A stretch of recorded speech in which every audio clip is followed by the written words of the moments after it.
எழுதக்கூடியவங்க எல்லாமே ரைட்டர்ஸ் கிடையாது. ஒரு எழுத்தாளர் அப்படிங்கிறவருக்கு வந்து சில தகுதிகள் இருக்குது. தகுதின்னா அது வந்து தனிப்பட்ட நபரின் தகுதின்னு இல்லை, அவங்க செய்யக்கூடிய வேலையின் தகுதி.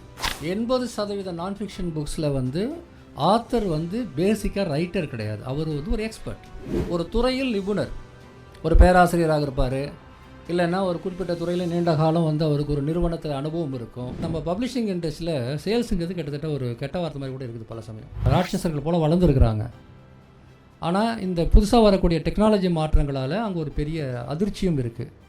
எந்த வேலை இருக்கும், எந்த வேலை போயிடும், ஏஐயுடைய தாக்கம் எப்படி இருக்கும், நாம் வந்து அதுக்கேற்ற மாதிரி வளரலாம் என்ன ஆகும்னு சொல்லிட்டு அங்கேயும் பதற்றம் இருக்குது.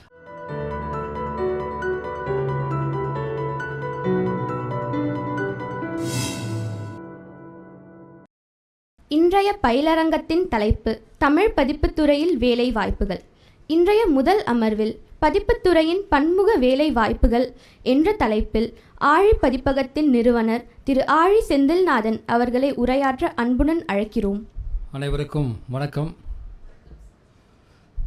பொது நூலகத்துறை, சென்னை மாவட்ட நூலக குழு தொடர்ச்சியாக நல்ல நிகழ்ச்சிகள்லாம் ஏற்பாடு செஞ்சுட்டு வராங்க. எனக்கு கூட நேரம் இருந்தால் டெய்லி இவங்களோட உக்காந்துக்கிட்டு எல்லாத்தையும் கேட்கலான்னு ரொம்ப விருப்பம் இருக்குது. தலைப்புகள்லாம் பார்த்தேன், ரொம்ப சிறப்பாக இருக்குது. பொதுவாக இந்த மாதிரியான தலைப்புகளில், பயனுடைய தலைப்புகளில் எல்லாத்தையும் தொகுத்து ஒரு 10 நாள் ஒரு கோடை முகாம் இந்த மாதிரி வந்து ஏற்பாடு செய்யறதுலாம் ரொம்ப அரிது தான். நீங்கள் எல்லோரும் அந்த வாய்ப்பை பயன்படுத்திக்க வந்திருக்கீங்க அப்படின்னு நினைக்கும்போது உண்மையிலேயே எனக்கு மகிழ்ச்சியாக இருக்குது. ஏன்னா பெரும்பாலும் வந்து டெக்னாலஜிக்கு இந்த மாதிரியான சம்மர் கேம்ப்ஸ் நடக்கும், மார்க்கெட்டிங்க்கு நடத்துவாங்க, இப்படி பல வழக்கமான துறைகளுக்கு நிறைய செய்வாங்க. ஆனால் இப்போ இன்றைக்கி நம்ம பதிப்புத்துறையை பற்றி பேச போகிறோம். அதே போல் பதிப்புத்துறை அல்லது ஊடகத்துறை சார்ந்த விஷயங்களுக்கான கேம்ப்ஸ் அல்லது வந்து ஒரு உரையாடலாம் ரொம்ப குறைவாக தான் நடக்கும். ஒரு காலை அமர்வு கிட்டத்தட்ட முழுக்க பேச வேண்டியிருக்குன்றதை விட நம்ம சில விஷயங்களை வந்து உரையாட வேண்டியிருக்குன்னு சொல்லுவேன். நான் வந்து உண்மையிலேயே முதல்ல உங்கள்கிட்ட வந்து ஒரு 10 நிமிஷம் நான் வந்து முதல்ல உங்கள்கிட்ட வந்து தெரிஞ்சுக்கலான்னு நினைக்கிறேன். அதாவது பதிப்புத்துறையில் வேலை வாய்ப்புகள் அல்லது வந்து புத்தக பதிப்புத்துறை, புக் பப்ளிஷிங் தொடர்பான வாய்ப்புகள் அப்படிங்கிறது சொல்லும்போது என்னெல்லாம் நீங்கள் நினச்சிருக்கீங்க, இல்லை என்னெல்லாம் நீங்கள் விரும்புகிறீங்க, இல்லை நான் எதை பேசணும்னு நினைக்கிறீங்க அப்படிங்கிறத ஒரு சிலர் சொன்னீங்கன்னா அது நல்லாயிருக்கும். இல்லைனா வந்து ஒரு ஒன் வே டிராஃபிக் மாதிரி நான் ஏதோ வந்து பேசிட்டு போயிடுவேன் இல்லையா. அதுக்கு பதிலாக உண்மையிலே உங்களுக்கு என்ன வேணும் அப்படிங்கிறதையும் கொஞ்சம் அப்படி தெரிஞ்சுட்டு அதன் பிறகு நான் உங்கள்கிட்ட பேசுகிறேன். அப்புறம் ஒரு கேள்வி பதில் பகுதியும் வச்சுக்கலாம். அதுக்கு முன்னாடி வந்து நான் ஒரு சிறு அறிமுகம் பண்ணிக்கிறேன். அறிமுகத்தில் அவங்க சொன்னதை போலவே நான் ஆழி பதிப்பகம் அப்படிங்கிற ஒரு தமிழில் ஒரு முக்கியமான நூல்களை வெளியிடும் ஒரு பதிப்பகத்தை நான் 2007 தொடங்கி இன்று வரை ஒரு முக்கியமான பல நூல்கள் போட்டு ஒரு முக்கியமான பதிப்பகங்களில் ஒன்றாக நாங்கள் இருக்கிறோம். நான் என்னுடைய கரியர் வந்து நான் ஒரு ஜேர்னலிஸ்ட்டாக என்னுடைய வேலையை தொடங்கினேன். 25 வருஷம் ஆயிடுச்சு. முதல்ல ஜேர்னலிஸ்ட்டாக இருந்து அதன் பிறகு மொழிபெயர்ப்பு துறையில் ரொம்ப காலம் வேலை செய்து இப்போவும் வேலை செய்துட்ருக்குறோம். அதன் பிறகு இந்த பதிப்பகத்தை தொடங்கினேன். நான் பதிப்பகத்தை தொடங்கின காலத்துலேருந்து இன்றைக்கி வரையில் நான் இந்த துறையை பற்றி உங்களுக்கு ரொம்ப ரோசி பிக்சர்லாம் கொடுக்க மாட்டேன். இதில் என்ன ஆப்பர்ச்சுனிட்டிஸ் இருக்குது, என்ன பாசிபிலிட்டிஸ் இருக்குன்றதெல்லாம் பேசலாம். அதே சமயத்தில் ரொம்ப ஒரு சவாலான ஒரு துறை தான் இது. அதை நான் மனம் திறந்து உங்கள்கிட்ட பேசலாம் தான் இன்றைக்கி வந்திருக்கிறேன். அது மட்டும் இல்லாமல் நாங்கள் மொழிபெயர்ப்பு துறை சொன்னேன். மொழிபெயர்ப்பு துறையில் ஒரு லாங்குவேஜ் சர்வீஸ் ப்ரொவைடர்னு சொல்லுவாங்க. டிரான்ஸ்லேஷன் சர்வீஸஸ் செய்யக்கூடிய ஒரு நிறுவனம், லேங்க்ஸ்கேப்னு ஒரு நிறுவனம். இது 25வது ஆண்டு அந்த நிறுவனத்துக்கு. அது மட்டும் இல்லாமல் ஒரு 5 ஆண்டுகளுக்கு முன்பு நாங்கள் ஐலேசான்னு சொல்லிட்டு ஒரு ஏஐ கம்பெனி, அதே ரைட்டிங் அண்ட் டிரான்ஸ்லேஷனுக்கான ஒரு ஏஐ டெக்னாலஜி, அது இன்றைக்கி வெற்றிகரமாக செயல்பட்டு கொண்டிருக்கிறது. 100க்கும் மேற்பட்ட மொழிகளில் அதை பயன்படுத்துகிறாங்க. நிறைய பப்ளிஷர்ஸ், டிரான்ஸ்லேட்டர்ஸ், ரைட்டர்ஸ் பயன்படுத்துகிறாங்க. அதனுடைய ஆப்ஷூட்டாக சாய் ரீடர் அப்படின்னு ஒரு ப்ராடக்ட்டையும் நாங்கள் சமீபத்தில் கொண்டு வந்திருக்கிறோம். சாய் ரீடர் அப்படிங்கிறது வந்து ரொம்ப இன்ட்ரெஸ்டிங்கான ஒரு டூல். நீங்கள் புத்தகங்களோட சேட் பண்ணலாம். அதான் அது சேட் வித் புக்ஸ். இப்போ கூட நீங்கள் போய் பார்க்கலாம், டைம் இருக்கும் போய் பாருங்கள், chaireader.comனு பப்ளிக் டொமைன் புக்ஸ்லாம் இருக்கும். அந்த புக்கை செலக்ட் பண்ணிவிட்டு நீங்கள் கேள்வி கேட்டிங்கன்னா அந்த புக்கிலேருந்து பதில் வரும். புக்கு இங்கிலீஷில் இருந்தாலும் கூட நீங்கள் தமிழ்லேயே உரையாடலாம். புக்கு செலக்ட் பண்ணிவிட்டு நீங்கள் தமிழ்லேயே கேள்வி கேட்டாலும் பதில் தமிழ்லேயே வரும். ஆனால் புக்கிலிருந்து மட்டும்தான் வரும். அந்த மாதிரி சேட் புக்ஸ்னு ஒரு கான்செப்டை எங்கள் நிறுவனம் தான் 2023 ஃப்ராங்க்ஃபர்ட் புக் ஃபேரில் நாங்கள் அறிமுகப்படுத்தி இன்றைக்கி பப்ளிஷிங் உலகத்தில் ரொம்ப முக்கியமான ஒரு ப்ராடக்டாக அது வந்து உருவாகிட்டு வருது. அது மட்டும் இல்லாமல் ஒரு 3 ஆண்டு காலமாக Chennai international book fair CIBF அதனுடைய தொடக்கத்திலிருந்து அரசாங்கத்தோடு சேர்ந்து ஒரு முக்கியமான பணிகளை வந்து நாங்கள் செய்துட்டு வரோம். இன்றைக்கி வந்து இன்னொரு அமர்வில் இளங்கோவன் சொல்லிவிட்டு எங்கள் நிறுவனத்திலேருந்து அலேசாவிலேருந்து இன்னொருத்தரும் பேசியிருக்கிறாரு. அவர் இன்டர்நேஷ்னல் புக் ஃபேர்ஸ் பற்றி, ரைட்ஸ் பற்றி எல்லாம் பேச போகிறாரு. இப்படி வந்து தனிப்பட்ட முறையில் ஒரு 25 வருஷமாக புத்தகங்கள், மொழிபெயர்ப்பு, எடிட்டிங், உள்ளூர் அளவில், உலக அளவில், ஒரு பக்கம் வந்து ஃபுல்லாக வந்து க்ரியேட்டிவ் ரைட்டிங், இன்னொரு பக்கம் ஃபுல்லாக டெக்னாலஜி, இதெல்லாம் கலந்து ஒரு வாழ்க்கையை வாழ்ந்துட்டுருக்கிறேன். அதில் சில விஷயங்கள் உங்களோட பகிர்ந்து கொள்வதில் எனக்கு மகிழ்ச்சி தான். ஆனால் நான் சொன்ன மாதிரியே அதுக்கு முன்னாடி நீங்கள் எல்லோரும் ஒரு சில வார்த்தைகள் யார் வேணாலும் சொல்லுங்கள், ஒரு 4-5 பேர் சொன்னால் கூட போதும். என்ன எதிர்பார்க்குறீங்க, என்ன தெரிஞ்சுக்க விரும்புகிறீங்க?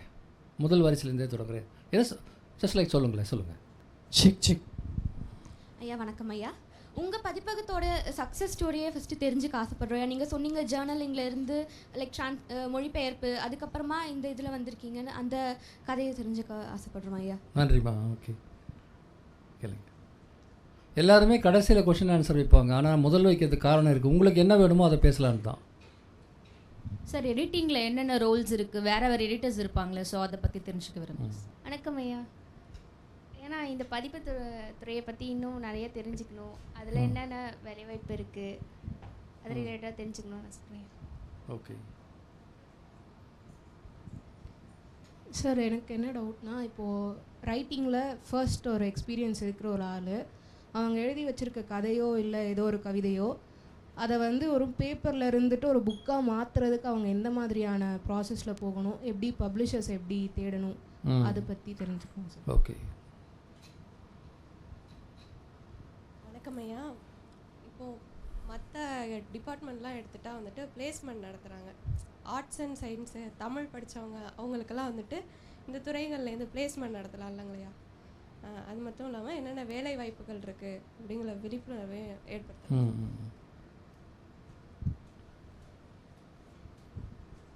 வணக்கம் ஐயா. பதிப்புத்துறை வேலை வாய்ப்பில் அடிப்படை தகுதியா இல்லை அடிப்படை திறனா, எந்த மாதிரியான திறன்லாம் நம்மக்கிட்ட இருக்கணும், அதெல்லாம் இருந்தால் நமக்கு எந்த மாதிரியான வேலை வாய்ப்புகள்லாம் கிடைக்கும், அதில் எப்படி இன்னும் சிறந்து விளங்க முடியும், அடுத்த நிலைக்கு எப்படி போக முடியும் அப்படின்றத பற்றிலாம் தெரிஞ்சுக்கணும்னு நினைக்கிறேன். என்ன திறன்கள்? வணக்கம் சார். அதாவது இப்போது ஒரு பதிப்பகம் தொடங்குகிறோம் அப்படின்னா அது ரிஜிஸ்டர் பண்ண வேண்டியது இருக்குதா, அதுக்கான ப்ரொசீஜர் என்ன, குறிப்பாக மத்திய அரசு அதில் என்னென்ன மாதிரியான இதெல்லாம் கொடுக்குறாங்க அப்படின்ட்டு, அப்புறம் மற்ற நாடுகளில் எப்படி அதுக்கான வேலை வாய்ப்புகள் இதெல்லாம் இருக்குது, இந்தியாவில் அது எப்படி இருக்குது, அதில் குறிப்பாக பார்த்திங்கன்னா தொடர்ச்சியாக வந்து எழுத்தாளர் எஸ் ராமகிருஷ்ணன் மட்டும்தான் என்னென்னா இதை பற்றி அதிகமாக பதிப்பு எழுத்தாளர்களுக்கான ராயல்ட்டி இதை பற்றிலாம் அதிகமாக பேசுகிறாங்க. இப்போ அந்த அடிப்படையில் இருந்து இப்போது பதிப்புத்துறையினுடைய இது எப்படி இருக்குது அப்படின்றத பேசலாம். வணக்கம் ஐயா. ஐலேசா போன்ற ஏஐ துறைகளில் எப்படி செயல்படுத்துது, நம்ம வந்து எப்படி அதில் கலந்துக்க முடியுன்றதை பற்றி சொன்னால் நல்லாயிருக்கும். ஓகே, ஏஐ திறன்கள் பற்றி பேசலாம். ஏஐ திறன்கள் பற்றி பேசாமல் இன்றைக்கி ஜாப்பை பற்றியே பேச முடியாது. வணக்கம் சார், என்னோடய பேர் மாணிக். எனக்கு என்ன தெரியணுன்னா, இப்போது இந்தியா முழுக்க எல்லா கவர்மெண்ட்டும் ஆக்சுவலாக என்பிடி வந்து நிறைய புக் ஃபேர்ஸ் நடத்துகிறாங்க. ஸோ தமிழ்நாட்டிலையும் நிறையா புக் ஃபேர்ஸ் இருக்குது. இப்போது மற்ற மாநிலங்களில் எழுதக்கூடிய எழுத்தாளர்களுடைய புத்தகங்கள் நம்ம தமிழக சந்தையில் விற்பனை ஆகுது. ஆனால் நம்மளுடைய புத்தகங்கள் வந்து அதே போல் சில இவங்க பென்குயின் போன்ற பெரிய பதிப்பகத்தார் வந்து இங்கேயும் பண்ணுறாங்க, இந்தியா ஃபுல்லாகவும் பண்ணுறாங்க. ஆனால் நம்ம தமிழ்நாட்டிலேருந்து பெருசாக யாரும் மற்ற மாநிலங்களுக்கு போகிற மாதிரி வெளிப்படையாக தெரியலையே. ஏன் நம்ம வந்து இன்னும் தமிழ்நாடுக்குள்ளேயே நம்மளுடைய பதிப்பகம் சுருங்கி இருக்கோம். இன்னும் நம்ம இன்றைக்கி வந்து அமேசான் போன்ற ஷிப்பிங் கம்பெனிங்களாக இருக்கட்டும், இல்லை ஏஐ இன்டர்நெட் எல்லாமே வந்து இன்றைக்கி உலகம் ஃபுல்லாக பரவி இருக்கும் போது ஏன் நம்மளுடைய தமிழக பதிப்பாளர்களால் தமிழகத்தை தாண்டி இந்தியாவினுடைய மற்ற மாநிலங்கள் மற்ற தேசங்களுக்கு போக முடியும்? அது கேள்வி. உங்கள் கேள்வி தான் எங்களுடைய கேள்வியும் கூட. நல்ல விஷயம். உங்கள் பேர்? மாணி. ஆத்தரா? Okay, very good. பேசுவோம் இன்றைக்கி கட்டாயமா. ஓகே.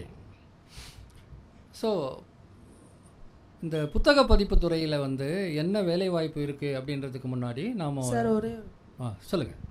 வணக்கம் ஐயா. பதிப்பு துறையில் எல்லா டிபார்ட்மெண்ட்டுக்கும் தமிழ் துறைக்குன்ட்டு அங்கே வந்து பொதுவாக இல்லாமல் தமிழ் துறையில் இருந்து வரவங்க பதிப்பு துறையில் என்ன சாதிக்க முடியும், அதை தவிர்த்து பொதுவாக எல்லா டிபார்ட்மெண்ட்டுக்கும் அங்கே என்ன வேலை வாய்ப்புகள் இருக்குன்ட்டு இதை கொஞ்சம் சொல்லுங்கள். நன்றியா. நன்றி. ஏதாவது ஸ்பெசிஃபிக்கான கொஸ்டின் வச்சுருக்கீங்களா? வேறு யாராவது? வேறு யாருக்கிட்டாவது இருக்கா? சரி. இப்போ உங்கள் கேள்விகள் எல்லாத்தையும் நான் உள்வாங்கிக்கிட்டு நான் பேசும்போது போகிற போக்கில் எல்லாத்தையுமே நான் வந்து அட்ரஸ் பண்ணுறேன். நம்ம ரெண்டாக பிரிச்சுக்கலாம்.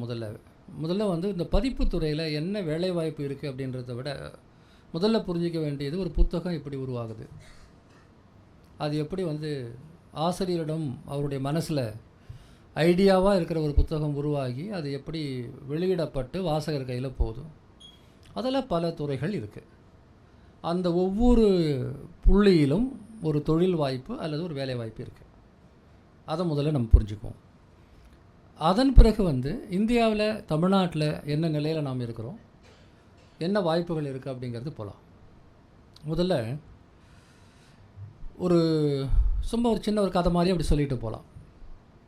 ஒரு நூலாசிரியர் இப்போ சென்னையிலே இருக்கிறாருன்னு வச்சிங்களேன், உங்களில் ஒருத்தராக கூட இருக்கலாம். நீங்கள் வந்து மேற்கு தொடர்ச்சி மலை அப்படின்ற ஒரு கான்செப்டில் ஒரு புத்தகம் எழுதணும்னு நினைக்கிறீங்க. மேற்கு தொடர்ச்சி மலைகளை பற்றி அதை பற்றி எப்படி வேணால் எழுதலாம். ஒரு ஜியாகிரபிக்கலாக அதனுடைய கூறுகள் பற்றி எழுதலாம். இலக்கியத்தில் அந்த குறிஞ்சி திணையை பற்றி என்னெல்லாம் சொல்லியிருக்காங்கன்னு எழுதலாம். அங்கே வாழக்கூடிய மக்களின் வாழ்வியலை, அவர்களுடைய அன்றாட பாடுகள் பற்றி எழுதலாம். அந்த மலையில் வசிக்கும் மக்கள் மத்தியில் புழங்கக்கூடிய கதைகள், கட்டுக்கதைகளை பற்றி எழுதலாம். அல்லது வந்து ஒரு சுற்றுச்சூழல் பார்வையில், சூழலியல் பார்வையில் மேற்கு தொடர்ச்சி மலைகள் இருந்து சந்திக்கக்கூடிய சவால்களை பற்றி எழுதலாம். இது எல்லாம் கலந்தும் எழுதலாம். அதை ஒரு கதையாக எழுதலாம், ஒரு முழு நூலாக எழுதலாம், பல கட்டுரைகளுடைய தொகுப்பாக எழுதலாம். அதை வெறும் பிளாக் அண்ட் ஒயிட்டில் போடலாம், இல்லை படங்களோடு போடலாம், இல்லை ஒரு காஃபி டேபிள் புக்காக கூட போடலாம். ஒரு கருத்தை வந்து 100 விதங்களில் வெளியிடுவதற்கான வாய்ப்பு வந்து ஒவ்வொரு ஆத்தர் மனசிலையும் ஏற்படும். சரி, இப்போ வந்து ஒருத்தர் வந்து ஒரு புத்தகத்தை எழுதுகிறாரு, மேற்கு தொடர்ச்சி மலை அதை பற்றி எழுதணும்னு நினைக்கிறாரு. அவருக்கு முதல்ல என்ன தேவை? டேட்டா தேவை. இப்போ அவர் வந்து எந்த அளவுக்கு அந்த மலைகளோடு தொடர்புபடுத்தியிருக்காரோ அதை பொறுத்து ஒன்று அவருக்கு தனிப்பட்ட முறையில் தரவுகள் தெரியும். நேரடியாக போய் கள ஆய்வுகள்லாம் செய்து கூட அவங்களால தரவுகளை திரட்ட முடியும். அவ்வளவு திரட்டினாலும் செகண்டரி டேட்டா நூலகங்கள்லேருந்து, புள்ளியியல் தரவுகள்லேருந்து, இணையத்தில் இருந்தோ அல்லது அரசினுடைய ஆவணங்களில் இருந்தோ, செய்தித்தாள்களில் இருந்தோ, மற்ற புத்தகங்களில் இருந்தோ, இப்படி பல இடங்களில் தரவுகள்லாம் சேர்த்து அந்த புத்தகத்தை அவர் எழுதுகிறார். இப்போது அந்த இடத்துல ஆத்தரிங் அப்படிங்கிற ஒரு விஷயம் இருக்குது. தமிழில் வந்து நம்ம பொதுவாக ரைட்டிங் அப்படிங்கிற சொல்லையும், இங்கிலீஷில் ரைட்டிங்கிற சொல்லையும் ஆத்தரிங்கிற சொல்லையும் கொஞ்சம் பிரித்து புரிஞ்சுக்கணும். தமிழில் அதை சொல்லணும் அப்படின்னா எழுதுதல், நூலாக்குதல். நம்ம வந்து எழுதக்கூடியவங்க எல்லாமே ரைட்டர்ஸ் கிடையாது. ஒரு எழுத்தாளர் அப்படிங்கிறவருக்கு வந்து சில தகுதிகள் இருக்குது. தகுதின்னா அது வந்து தனிப்பட்ட நபரின் தகுதின்னு இல்லை, அவங்க செய்யக்கூடிய வேலையின் தகுதி. இந்த எழுத்தாளர் என்று சொல்லக்கூடியவர் நூலாசிரியராக மாறுவதுங்கிறது ஒரு ப்ராசஸ். ஒரு ரைட்டர் எப்படி ஆத்தராக மாறுறாரு. இப்போ ஆத்தரிங்னு வரும்போது நம்ம ஒரு புத்தகத்தை எடுத்துக்கிறோம். அந்த புத்தகத்தினுடைய கூறுகள் என்ன, அதை எப்படி நாம் திட்டமிடுறோம். மேற்கு தொடர்ச்சி மலைகள் பற்றிய இந்த புத்தகத்தை வந்து நாம் அதனுடைய சுற்றுச்சூழல் சார்ந்து எழுதணும்னு முடிவு பண்ணுறோம்னா அதில் என்னென்ன பிரிவுகள் இருக்கணும், எத்தனை பாகங்கள் இருக்கணும், ஒவ்வொன்றத்தையும் எப்படி அத்தியாயங்களாக பிரிக்கணும், அதில் வந்து கருத்துக்களை எப்படி சொல்லணும். அப்படி சொல்லும்போது நாம் சொந்தமாக கதை அடிக்கக்கூடாது. நாவல் எழுதுகிறோம்னா அது வேறு விஷயம்.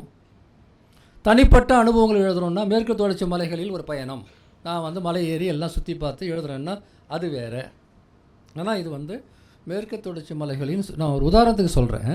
சுற்றுச்சூழல் சம்பந்தமான புத்தகம்னா தரவுகளை திரட்ட வேணும், அதை எப்படி கொடுக்கணும், அந்த ஆத்தன்டிக் டேட்டாவை பற்றி முதல்ல உங்களுக்கு என்ன தெரியும், அதை அனலைசிஸ் பண்ணுறது உங்களுக்கு திறமை இருக்குதா, நீங்கள் அதில் நிபுணரா, இல்லை யாரோ சொல்கிறத வந்து என்று இவர் கூறினார் எழுதுறீங்களா, அது ஜேர்னலிசம், ஆத்தர்ஷிப் கிடையாது.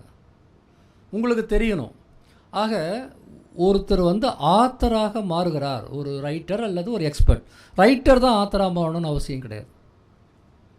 80% நான் ஃபிக்ஷன் புக்ஸில் வந்து ஆத்தர் வந்து பேசிக்காக ரைட்டர் கிடையாது, அவர் வந்து ஒரு எக்ஸ்பர்ட், ஒரு துறையில் நிபுணர், ஒரு பேராசிரியராக இருப்பார், இல்லைன்னா ஒரு குறிப்பிட்ட துறையில் நீண்ட காலம் வந்து அவருக்கு ஒரு நிறுவனத்தில் அனுபவம் இருக்கும்.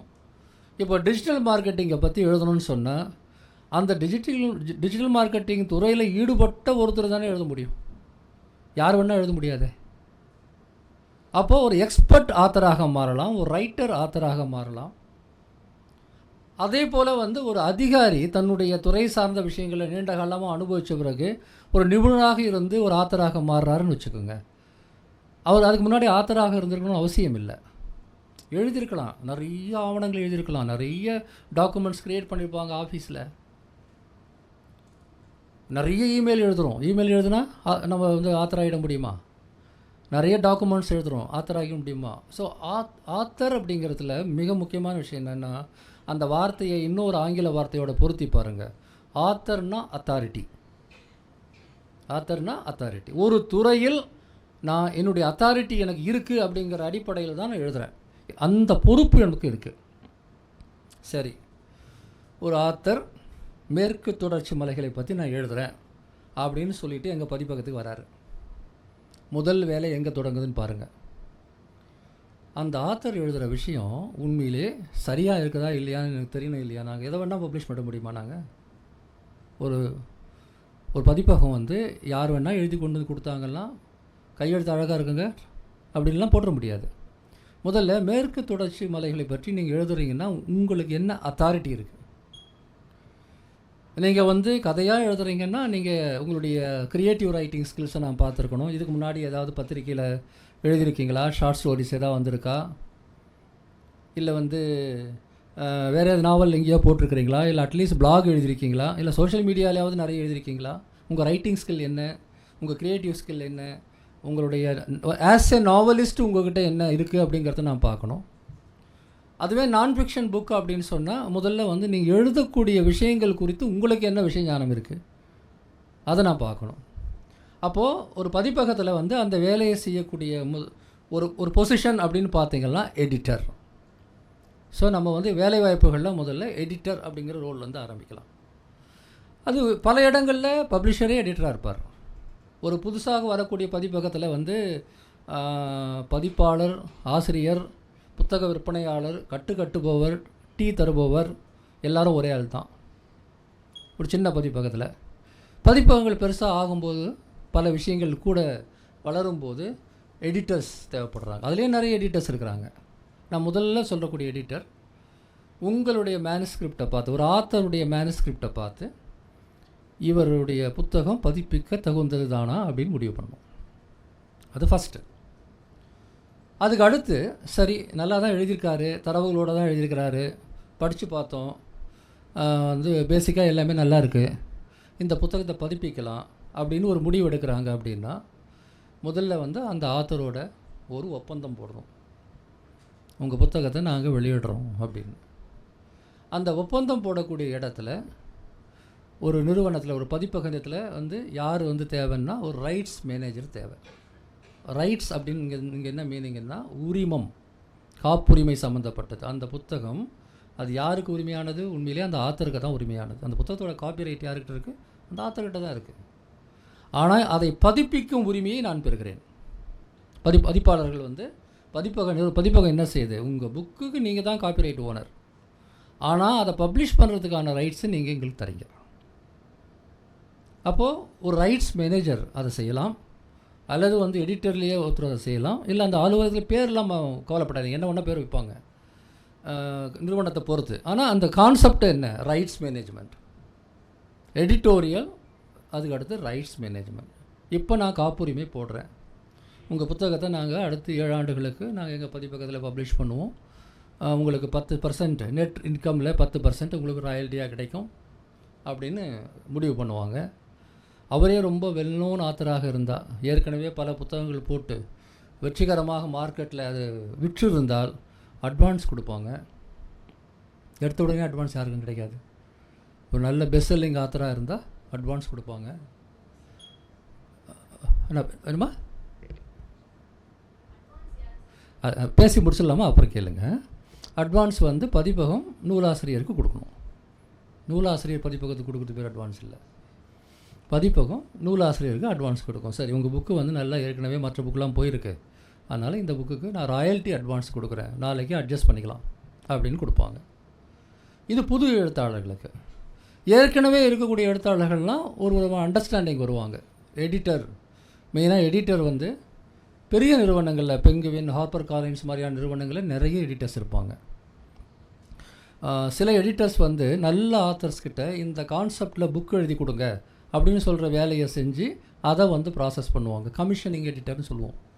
அவங்க புக்கை கமிஷன் பண்ணுவாங்க. ஓகே, இன்றைக்கி 2025 உலகம் முழுக்க ஏஐ பற்றி பேசுகிறாங்க அப்படின்னா நம்ம பதிப்பகத்தில் ஏஐ பற்றி 2 புக்கு வரணுமையா அப்படின்னு முடிவு பண்ணி யார் அதுக்கு எக்ஸ்பர்ட் அப்படின்னு கண்டுபிடிச்சி, நீங்கள் இந்த துறையில் எக்ஸ்பர்ட்னு எங்களுக்கு தெரியும், நீங்கள் நிறைய மாநாடுலாம் கலந்துக்கிறீங்க பார்க்குறோம், ஏற்கனவே இதை பற்றி நீங்கள் ஜேர்னல்ஸ்லாம் உங்கள் ஆர்டிக்கல்லாம் வந்திருக்கு, அதனால் நீங்கள் ஏஐ பற்றி கொஞ்சம் ஒரு எங்களுடைய நார்மலான ரீடர்ஸ் புரிகிற மாதிரி ஒரு புக்கு எழுதி கொடுங்கன்னு வி கேன் கமிஷன்.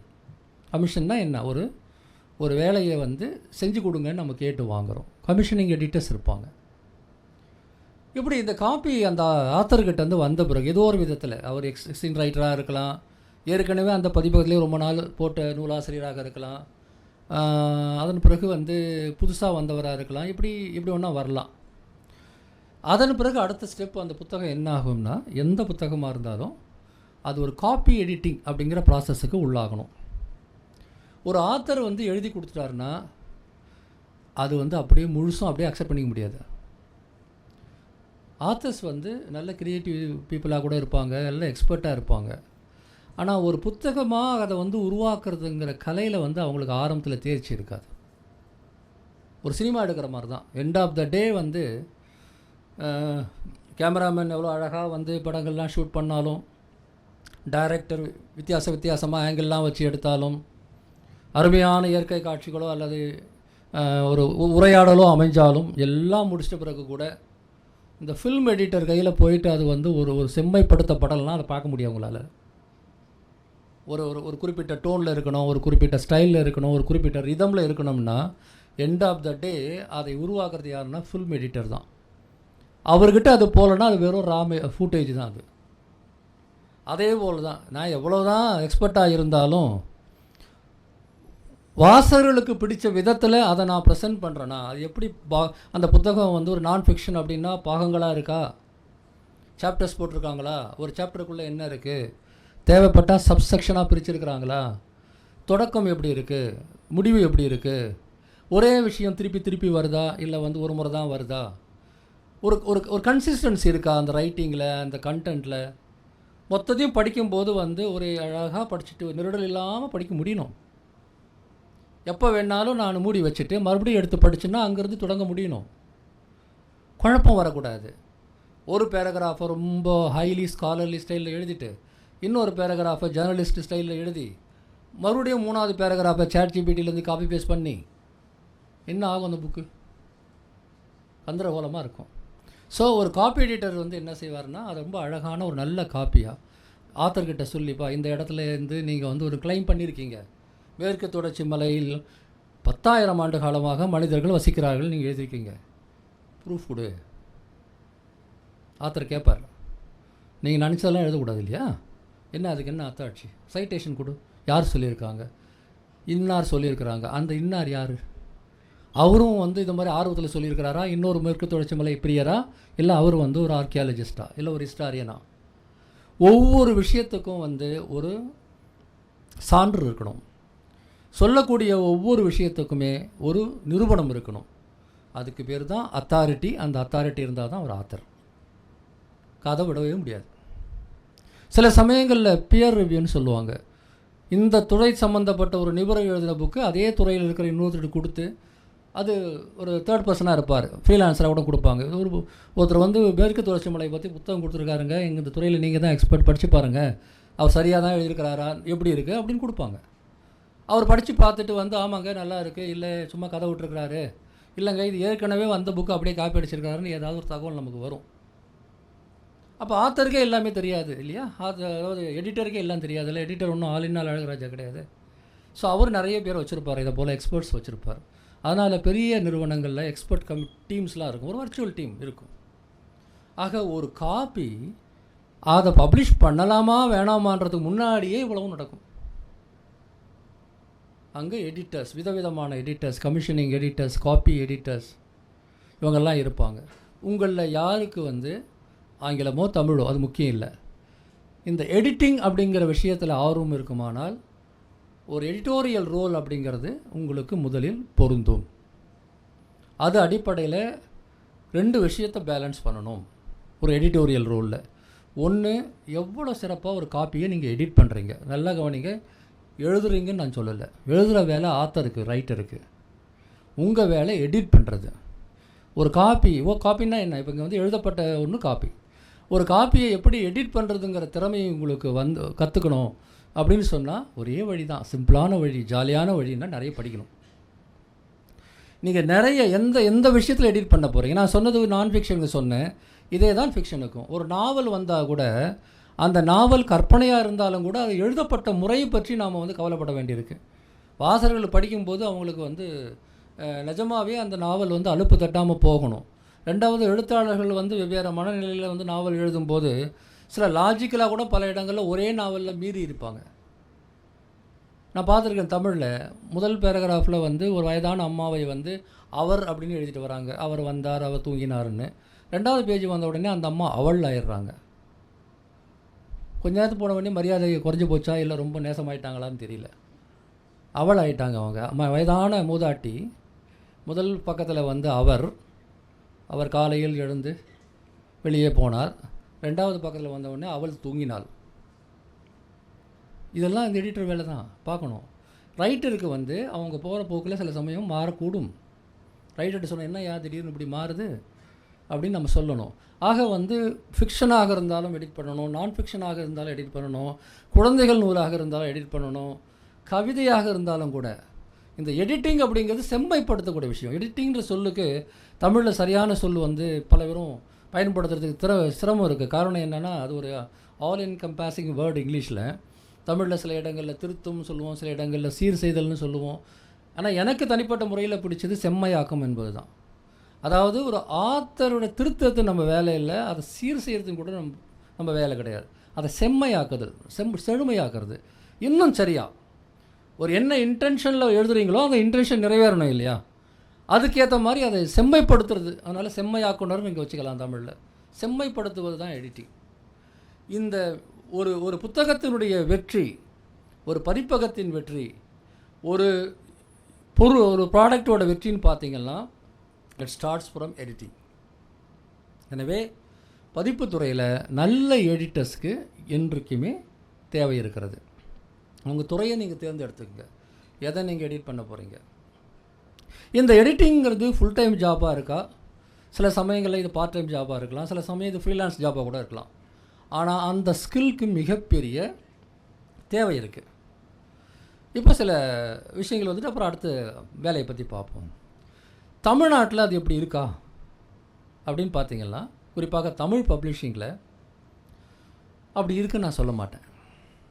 காரணம், இந்த பப்ளிஷிங் இண்டஸ்ட்ரி ஒப்பீட்டளவில் ஒரு சின்ன தொழில் தான். ஆங்கிலத்தில் வந்து இது மிகப்பெரிய துறை, தமிழில் வந்து இது வந்து ஒரு வளரும் துறை. சின்னதுன்னு சொன்னால் வந்து வளராததுன்ற அர்த்தத்தில் சொல்லலை, மார்க்கெட் சைஸில் சின்னது. அப்போ இங்கே வந்து ஒரு புத்தகத்தை உருவாக்குறதுல எடிட்டருக்குன்னு செலவு செய்கிறதுங்கிறது நடைமுறையில் பல பேருக்கு, ஏன் எங்களுக்கு கூட சாத்தியமில்லை. அது வந்து ஒரு மிகப்பெரிய சவாலாக இருக்குது. ஆனால் அது வேணும். இது எப்படி இந்த முரண்பாட்டை நம்ம தீர்க்கிறது? அதில் அது கடைசி அந்த பதில் வரேன். தமிழுக்கு நல்ல எடிட்டர்ஸ் வேணும். ஆனால் இன்று இருக்கக்கூடிய பெரும்பாலுமான பதிப்பாளர்கள் தங்கள் நிறுவனத்தில் எடிட்டர்ஸ் அப்படின்ற ஒரு ரோலை வச்சுக்கிறதுல ஒரு சிலரை தவிர பெரும்பாலுமான பதிப்பகங்களுக்கு சாத்தியப்படலை. அந்த பணத்தை வந்து அவங்க மீண்டும் திருப்பி எடுக்க முடியாத அளவுக்கு வந்து மார்க்கெட் வந்து தமிழ் மார்க்கெட் சின்னதாகவும் ப்ரைஸிங் புத்தகங்களுடைய ப்ரைஸ் மிக குறைவாகவும் இருக்கிறதுனால என்ன நடக்குதுன்னா, இந்த எடிட்டிங் இல்லாமல் அந்த உடம்பு பரவாயில்ல அப்படின்னு ஒரு முடிவுக்கு வந்துடுறாங்க. அதை விட கொடுமையான விஷயம் என்னென்னா, ப்ரூஃப் ரீடிங்கே எடிட்டிங் நிறைய பேர் நினச்சிட்றாங்க. தட்ஸ் இன்னொரு பெரிய சிக்கல். அது ப்ரூஃப் ரீடிங்கும் எடிட்டிங்கும் ஒன்றும் கிடையாது. ப்ரூஃப் ரீடிங் அப்படிங்கிறது பொதுவாக என்னென்னா, ஒரு காப்பியை படிக்கும்போது இலக்கண பிழை இல்லாமல், எழுத்து பிழை இல்லாமல் இருக்கிறதா, இலக்கண பிழை இல்லாமல் இருக்கிறதா, படிக்கும்போது வந்து நெருடல் இல்லாமல் இருக்குதா அப்படிங்கிறது தான் பெரும்பாலும் ப்ரூஃப் ரீடிங்கில் பார்த்துக்குவாங்க. ப்ரூஃப் ரீடர்ஸ் நிச்சயமாக தேவை. ஆனால் எடிட்டர்ஸ் ப்ரூஃப் ரீடிங்கையும் உள்ளடக்கிய ஒரு ஸ்கில். அது ஒரு குறிப்பிட்ட பேராகிராஃபில் வந்து லாஜிக் சரியாக இருக்கா, சொல்லக்கூடிய தகவல் சரியாக இருக்கா, அது புத்தகத்தோட மற்ற இடங்களோட ஒத்து போதாங்கிற விஷயங்கள்லாம் வந்து ஒரு எடிட்டர் தான் பார்க்க முடியும், ப்ரூஃப் ரீடர் பார்க்க முடியாது. ப்ரூஃப் ரீடர் வந்து நீங்கள் எழுதுறதில் ஒற்றுப்பிழை இருக்கிறதா, வேறு ஏதாவது வந்து ஒருமை பன்மை மயக்கம் இருக்கிறதா, active voice passive voice problem இருக்கா, இதெல்லாம் பார்க்கலாம். இந்த ப்ரூஃப் ரீடிங் ஒரு ஸ்கில் மிக முக்கியமான. ப்ரூஃப் ரீடிங் செய்யப்படாத புத்தகத்தை படிக்கும் போதே தெரிஞ்சிடும். முள்ளு மேல் நடக்கிற மாதிரி இருக்கும் அந்த புத்தகத்தை படிக்கிறது. ஆங்கிலத்தில் நிறைய டூல்ஸ் வந்தாச்சு. ப்ரூஃப் ரீடிங் அப்படிங்கிறது கிட்டத்தட்ட இன்றைக்கி ரொம்ப சுலபமான ஒரு விஷயமாக இங்கிலீஷில் இருக்குது. ஒரு 95% பிரச்சனையே வந்து ப்ரூஃப் ரீடிங் டூல்ஸ் மூலமாக செய்ய முடியும். தமிழ்லையும் டூல்ஸ் வந்திருக்கு, ஆனாலும் போதுமான அளவுக்கு அது வளரலை, இல்லை போதுமான அளவுக்கு பயன்படுத்தப்படவே இல்லை. ரெண்டுமே இருக்குது. ஆக ப்ரூஃப் ரீடிங் அப்படிங்கிற ஒரு பிரச்சனையும் சேர்த்து தான் எடிட்டர்ஸ் வந்து சில சமயம் பார்க்கணும். அதாவது ப்ரூஃப் ரீடர்ஸ் எடிட்டிங்கை பார்த்துக்கிறத விட எடிட்டர்ஸ் ப்ரூஃப் ரீடிங்கை பார்க்குறது நல்லது. ஆனால் இந்த துறை எப்படி இல்லை வேலை வாய்ப்பு இருக்கிறங்கிறது நான் செகண்ட் பார்ட் ஆஃப் த ஸ்பீச்சில் நான் பேசுகிறேன். சரி, ஒரு புத்தகத்தை இப்போது ஒரு ஆத்தர்கிட்ட மேற்கு தொடர்ச்சி மலைகள் புத்தகத்தை சைன் பண்ணிட்டோம், காப்பி கொடுத்தாரு. எடிட்டர் வந்து அந்த துறையோட எக்ஸ்பர்ட்டிட்ட கொடுத்து இந்த புக்கு எப்படி இருக்குங்க அப்படின்னு கேட்டார். அவர் மேனுஸ்கிரிப்டை பார்த்துட்டு இது பப்ளிஷிங் குவாலிட்டியோடு தான் இருக்குது, நல்லா இருக்குது, ஆனால் இந்த விஷயம் எல்லாம் கொஞ்சம் சரியாக இருந்தால் நல்லா இருக்குன்னு ஒரு கமெண்ட் போட்டு அனுப்புகிறாரு. நீங்கள் அதை ஆத்தர்கிட்ட சொல்கிறீங்க. ஆத்தர் பெரும்பாலும் அக்செப்ட் பண்ணிக்குவார், ஒன்றும் பிரச்சனை கிடையாது, ஓகே இதெல்லாம் நான் கொஞ்சம் சேர்த்து எழுதி கொடுக்குறேன், இல்லை இந்த இடத்துல நான் கரெக்டான சைட்டேஷன் பண்ணுறேன் அப்படின்னு அவர் ஒரு கொஞ்சம் டைம் எடுத்து அதை ரீவொர்க் பண்ணி கொடுக்குறாரு. இப்போது அந்த புத்தகம் வந்து எடிட்டர் அந்த காப்பி எடிட்டிங் டெஸ்க்குக்கு போகுது. அங்கே வந்து கம்ப்ளீட்டாக அதை எடிட் பண்ணி ப்ரூஃப் ரீடிங்லாம் பார்த்து புக்கு ரெடி ஆகிடுச்சு. அதாவது காப்பி ரெடியாக இருக்குது, மேனுஸ்கிரிப்ட் ரெடியாக இருக்குது, அக்ரிமெண்ட்டும் போட்டாச்சு. அடுத்து என்ன, இந்த புத்தகத்தை புத்தக வடிவமாக ஆக்கிறதுல அடுத்த ஸ்டெப் வந்து டெஸ்க்டாப் பப்ளிஷிங், டிடிபின்னு சொல்லக்கூடிய அந்த பேஜ் அண்டு கவர் டிசைன். இந்த எந்த ஆள் பாதி ஆடை பாதின்னு சொல்கிற மாதிரி ஒரு புத்தகத்தினுடைய எழுத்து எவ்வளோ சிறப்பாக இருந்தாலும், அந்த கான்செப்ட் எவ்வளோ சிறப்பாக இருந்தாலும், ரொம்ப அருமையான நாவலாக இருந்தாலும், அது என்ன வடிவத்தில் வருதோ அந்த வடிவத்தில் வந்தால் தான் படிக்க முடியும், படிக்க பிடிக்கும். இப்போ வந்து என்ன வருது, டிடிபி பண்ணணும், பேஜ் லேஅவுட், கவர் லேஅவுட் இதெல்லாம் பண்ணணும். இதையும் கூட பொதுவாக வந்து நம்ம ஊரில் என்ன சிக்கல் வருதுன்னா, இன்டிசைன் மாதிரி ஒரு சாஃப்ட்வேரில் இந்த டெக்ஸ்ட் அப்படியே போட்டு ஒரு 10 பாயிண்ட் அப்படின்னு போட்டு எங்கெல்லாம் தலைப்புகள் வருதோ அந்த இடத்துல போல்டாக போட்டு பேஜ் நம்பர் போட்டோம்னா டிடிபி முடிஞ்சிருச்சு அப்படின்னு ஒரு கருத்து உண்டு. அதுவும் நம்முடைய நான் சொல்லக்கூடிய இந்த வளர்ந்து வரும் பப்ளிஷிங் வேர்ல்டில் அதுக்கு மேலே செலவு செய்யவும் முடிய மாட்டேங்குது. அதை விட முக்கியமாக புக் டிசைன் அப்படிங்கிற விஷயத்தை புரிந்தவர்களும் ரொம்ப கம்மி. டிசைனில் 2 இருக்குதுங்க, ஒன்று புக்கோட டிசைன், இன்னொன்று கவர் டிசைன், அது அப்புறம் வரும். இந்த புக் டிசைன் அப்படிங்கிறதுக்கே ஒரு மிகப்பெரிய துறையாக அமெரிக்காவில் ஐரோப்பிய நாடுகளில் பார்க்க முடியும். ஒரு மிகப்பெரிய இண்டஸ்ட்ரியானே சொல்லலாம். அது ஒரு புத்தகத்தினுடைய முதல்ல ஒரு புக்குடைய சைஸ் அந்த புத்தகத்தினுடைய ட்ரிம் சைஸ்ன்னு சொல்லுவாங்க. அது என்ன, இந்த புக்கு நம்ம எப்படி போட போகிறோம்? ஒரு கையடக்க பதிப்பாக போட போகிறோமா, ஒரு காஃபி டேபிள் புக்காக போட போகிறோமா, ஒரு நம்ம ஊரில் வந்து 1:8 டெமி, 1:8 க்ரௌன் அப்படின்னு சில சைஸ்லாம் சொல்லுவாங்க. சில புத்தகங்களில் சில வடிவங்களை போட்டால் தான் நல்லாயிருக்கும். இப்போ அமெரிக்கா போன்ற நாடுகளில் ஒரு 10 வடிவங்களாவது இருக்கும். ஃபிக்ஷனுக்கு ஒன்று, நான் ஃபிக்ஷனுக்கு ஒன்று, யங் அடல்ட்ஸுக்கு ஒன்று, சில்ட்ரன் புக்ஸுக்கு ஒன்று. அதன் பிறகு வந்து நான் ஃபிக்ஷன்லேயே வந்து ஏர்போர்ட்டில் விற்கிற புத்தகத்துக்கு கூட தனி சைஸ் இருக்குது. ஏர்போர்ட் எடிஷன்லேயே போடுவாங்க. அப்புறம் வயசை பொறுத்து 10 சைஸ் பாண்ட்டு போடணுமா, 12 சைஸ் போடணுமா. இது வந்து ரொம்ப கேஷுவல் ரீடிங்னா அந்த பேஜுடைய டிசைன் எப்படி இருக்கணும். இது ரொம்ப சீரியஸ் ரீடிங், அகாடமிக்ஸ் தான் படிக்க போகிறாங்க, ஸ்காலர்ஸ் தான் படிக்க போகிறாங்க அப்படின்னு சொன்னால் அது எப்படி இருக்கணும். அப்புறம் இந்த புத்தகங்களில் படங்கள் வேணுமா, படங்கள் உண்மையிலே தேவையா, அந்த படங்கள் வந்து வாசிப்பை வந்து என்ஹான்ஸ் பண்ணுமா இல்லை தடுக்குமா. படங்கள் இல்லைன்னா என்ன விதமான படங்கள் போடலாம், இல்லை படங்கள் இல்லைன்னா வெறும் டெக்ஸ்ட்டு மட்டும் ஓகேவா, இல்லஸ்ட்ரேஷன்ஸ் வேணுமா, சார்ட் இருக்கணுமா, ஒரு அட்டவணை போடணுமா, ஒரு இன்ஃபோகிராஃபிக்ஸ் விளக்கப்படம் மாதிரி ஒன்று போடணுமா. அப்படி போடணுன்னா அதை யார் போடுவாங்க, அதை யார் வந்து முடிவு செய்வாங்க, இது என்ன மாதிரியான ஒரு இல்லஸ்ட்ரேஷன் இருக்கணுங்கிறது யார் முடிவு பண்ணுவாங்க. அதுக்கு எக்ஸ்பர்ட்ஸ் இல்லஸ்ட்ரேட்டர்ஸ் தனியாக இருக்கிறாங்க. ஃபோட்டோ போடணுன்னா ஃபோட்டோகிராஃபி உங்களுக்கு வேணும். ஃபோட்டோகிராஃபியை போடணும்னா அதுக்கு பெர்மிஷன் வாங்கணும். எந்த ஃபோட்டோ வேணாலும் அப்படியே நெட்லேருந்து சுட்டு போட முடியாது. அல்லது நீங்கள் ஜெனரேட்டட் ஃபோட்டோவாக போடலான்னா எல்லாமே பொருந்தி வராது. சில சமயங்களில் ஓகே, ஏன்னா எல்லா சமயங்கள்லையும் அதை போட்டிங்கன்னா மக்கள் வந்து தெரியும் அவங்களுக்கு இது ஜெனரேட்டட் அப்படின்னா அது ஒரு இன்ட்ரெஸ்ட் வராது. அது ஒரு ரியல் ஆர்ட். ஃபோட்டோகிராஃபிங்கிறது ஒரு ஆர்ட். நம்ம ஒரு மேற்கு தொடர்ச்சி மலைகள் புத்தகத்தில் வந்து மேற்கு தொடர்ச்சி மலைகள் சார்ந்த அந்த நிலப்பரப்பு, அங்கே இருக்கக்கூடிய விலங்குகள், அங்கே இருக்கக்கூடிய மரங்கள், பறவைகள், மக்கள், வாழிடம், பண்பாட்டு சின்னங்கள் எல்லாமே வந்து அழகான படங்களாக போடணும்னு முடிவு பண்ணோம்னா வெறும் ஃபோட்டோகிராஃபராக இல்லை, ஒரு ஃபோட்டோ ஆர்டிஸ்டால் தான் அதை பண்ண முடியும். அவர் யார், அவர்கிட்டையும் ஒப்பந்தம் போடணும். இல்லஸ்ட்ரேஷன் வேணும். இப்போ உதாரணமாக இந்த மலைப்பரப்பை பற்றி வந்து ஒரு மேப்பு வேணும். மேற்கு தொடர்ச்சி மலைகள் எங்கேருந்து எங்கே வருதுன்னு ஒரு மேப் வேணும். இல்லை வேறு ஏதாவது இல்லஸ்ட்ரேஷன் வேணும். அங்கே இருக்கக்கூடிய மக்களுடைய உடைகளை பற்றி நீங்கள் ஒரு பகுதி வருதுன்னா அதை வந்து படம் வரைந்து பாகங்கள் குறிக்கணும்னு சொல்லுவாங்கள்ல. அவங்க தலையில் இந்த மாதிரி அணிஞ்சிருப்பாங்க, கழுத்தில் இந்த மாலை போட்டிருப்பாங்க. அதெல்லாம் சொல்லணுன்னா அதுக்கு அழகான சின்ன சின்ன இல்லஸ்ட்ரேஷன்ஸ் வேணும். இதெல்லாம் யார் செய்வாங்க? ஆத்தென்டிக்காக செய்யணும். ஆக ஒரு புத்தகம் எழுதும்போது இந்த பக்கம், எழுத்து, என்ன ஃபாண்ட், என்ன சைஸ், அந்த புத்தகத்தினுடைய அணி, அதை சொல்கிறேன் அணின்னு நான் சொல்லுவேன் எப்பவுமே. அது புத்தகத்தின் அணி, அலங்காரம், படங்கள் இருக்கா இல்லையா, இது எல்லாமே யோசிக்கணும்.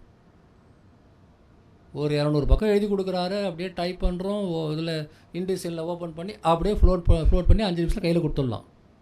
அது புத்தகம் அல்ல. ஆனால் அப்படி தான் நாங்கள் உட்பட 80% 90% அப்படி தான் செய்துட்ருக்குறோம். அதனால தான் இந்த பதிப்புத்துறையை வளரலன்னு நான் நினைப்பேன். ஆக ஒரு நல்ல புக் டிசைன், இன்டீரியர் டிசைன் அதை சொல்லுவாங்க. இப்போ நம்ம இன்டீரியர்னால் நமக்கெல்லாம் என்ன ஞாபகம் வரும்? ஒரு கட்டடம் கட்டுறோம், அந்த கட்டடத்தில் உள்ள இன்டீரியர் தான் நம்ம ஞாபகம் வரும் இல்லையா? ஒரு கடைக்கு போகிறோம், மொபைல் ஃபோன் வாங்குகிற கடைக்கு போகிறோம், அங்கே ஒரு இன்டீரியர் இருக்குது. ஒரு ரெஸ்டாரண்ட் போகிறோம், ரெஸ்டாரண்ட்டில் நமக்கு உண்மையிலே தேவையானது நல்ல சாப்பாடு தானேங்க. ஆனால் எப்படி இன்டீரியர் பண்ணியிருக்காங்க? ஒரு ஸ்கொயர் ஃபீட்டுக்கு 3000 ரூபா, 4000 ரூபா, 5000 ரூபா செலவு பண்ணி இன்டீரியர் டிசைன் பண்ணுறாங்க ஒரு ரெஸ்டாரண்ட்டில். ஆனால் ரெஸ்டாரண்ட்டில் அதை பார்க்கறதுக்காக நம்ம போகிறோம், நாம் போகிறது சாப்பிட்றதுக்கு. ஆனால் இன்டீரியர் யாரும் பண்ணுறாங்க? நான் சொன்ன அந்த அடிப்படை கருத்து தான். எல்லா இடங்களிலும் ஆள் பாதி ஆடை பாதி. எல்லா இடங்கள்லையும் வந்து கண்டென்ட் 50%, ப்ரெசன்டேஷன் 50%.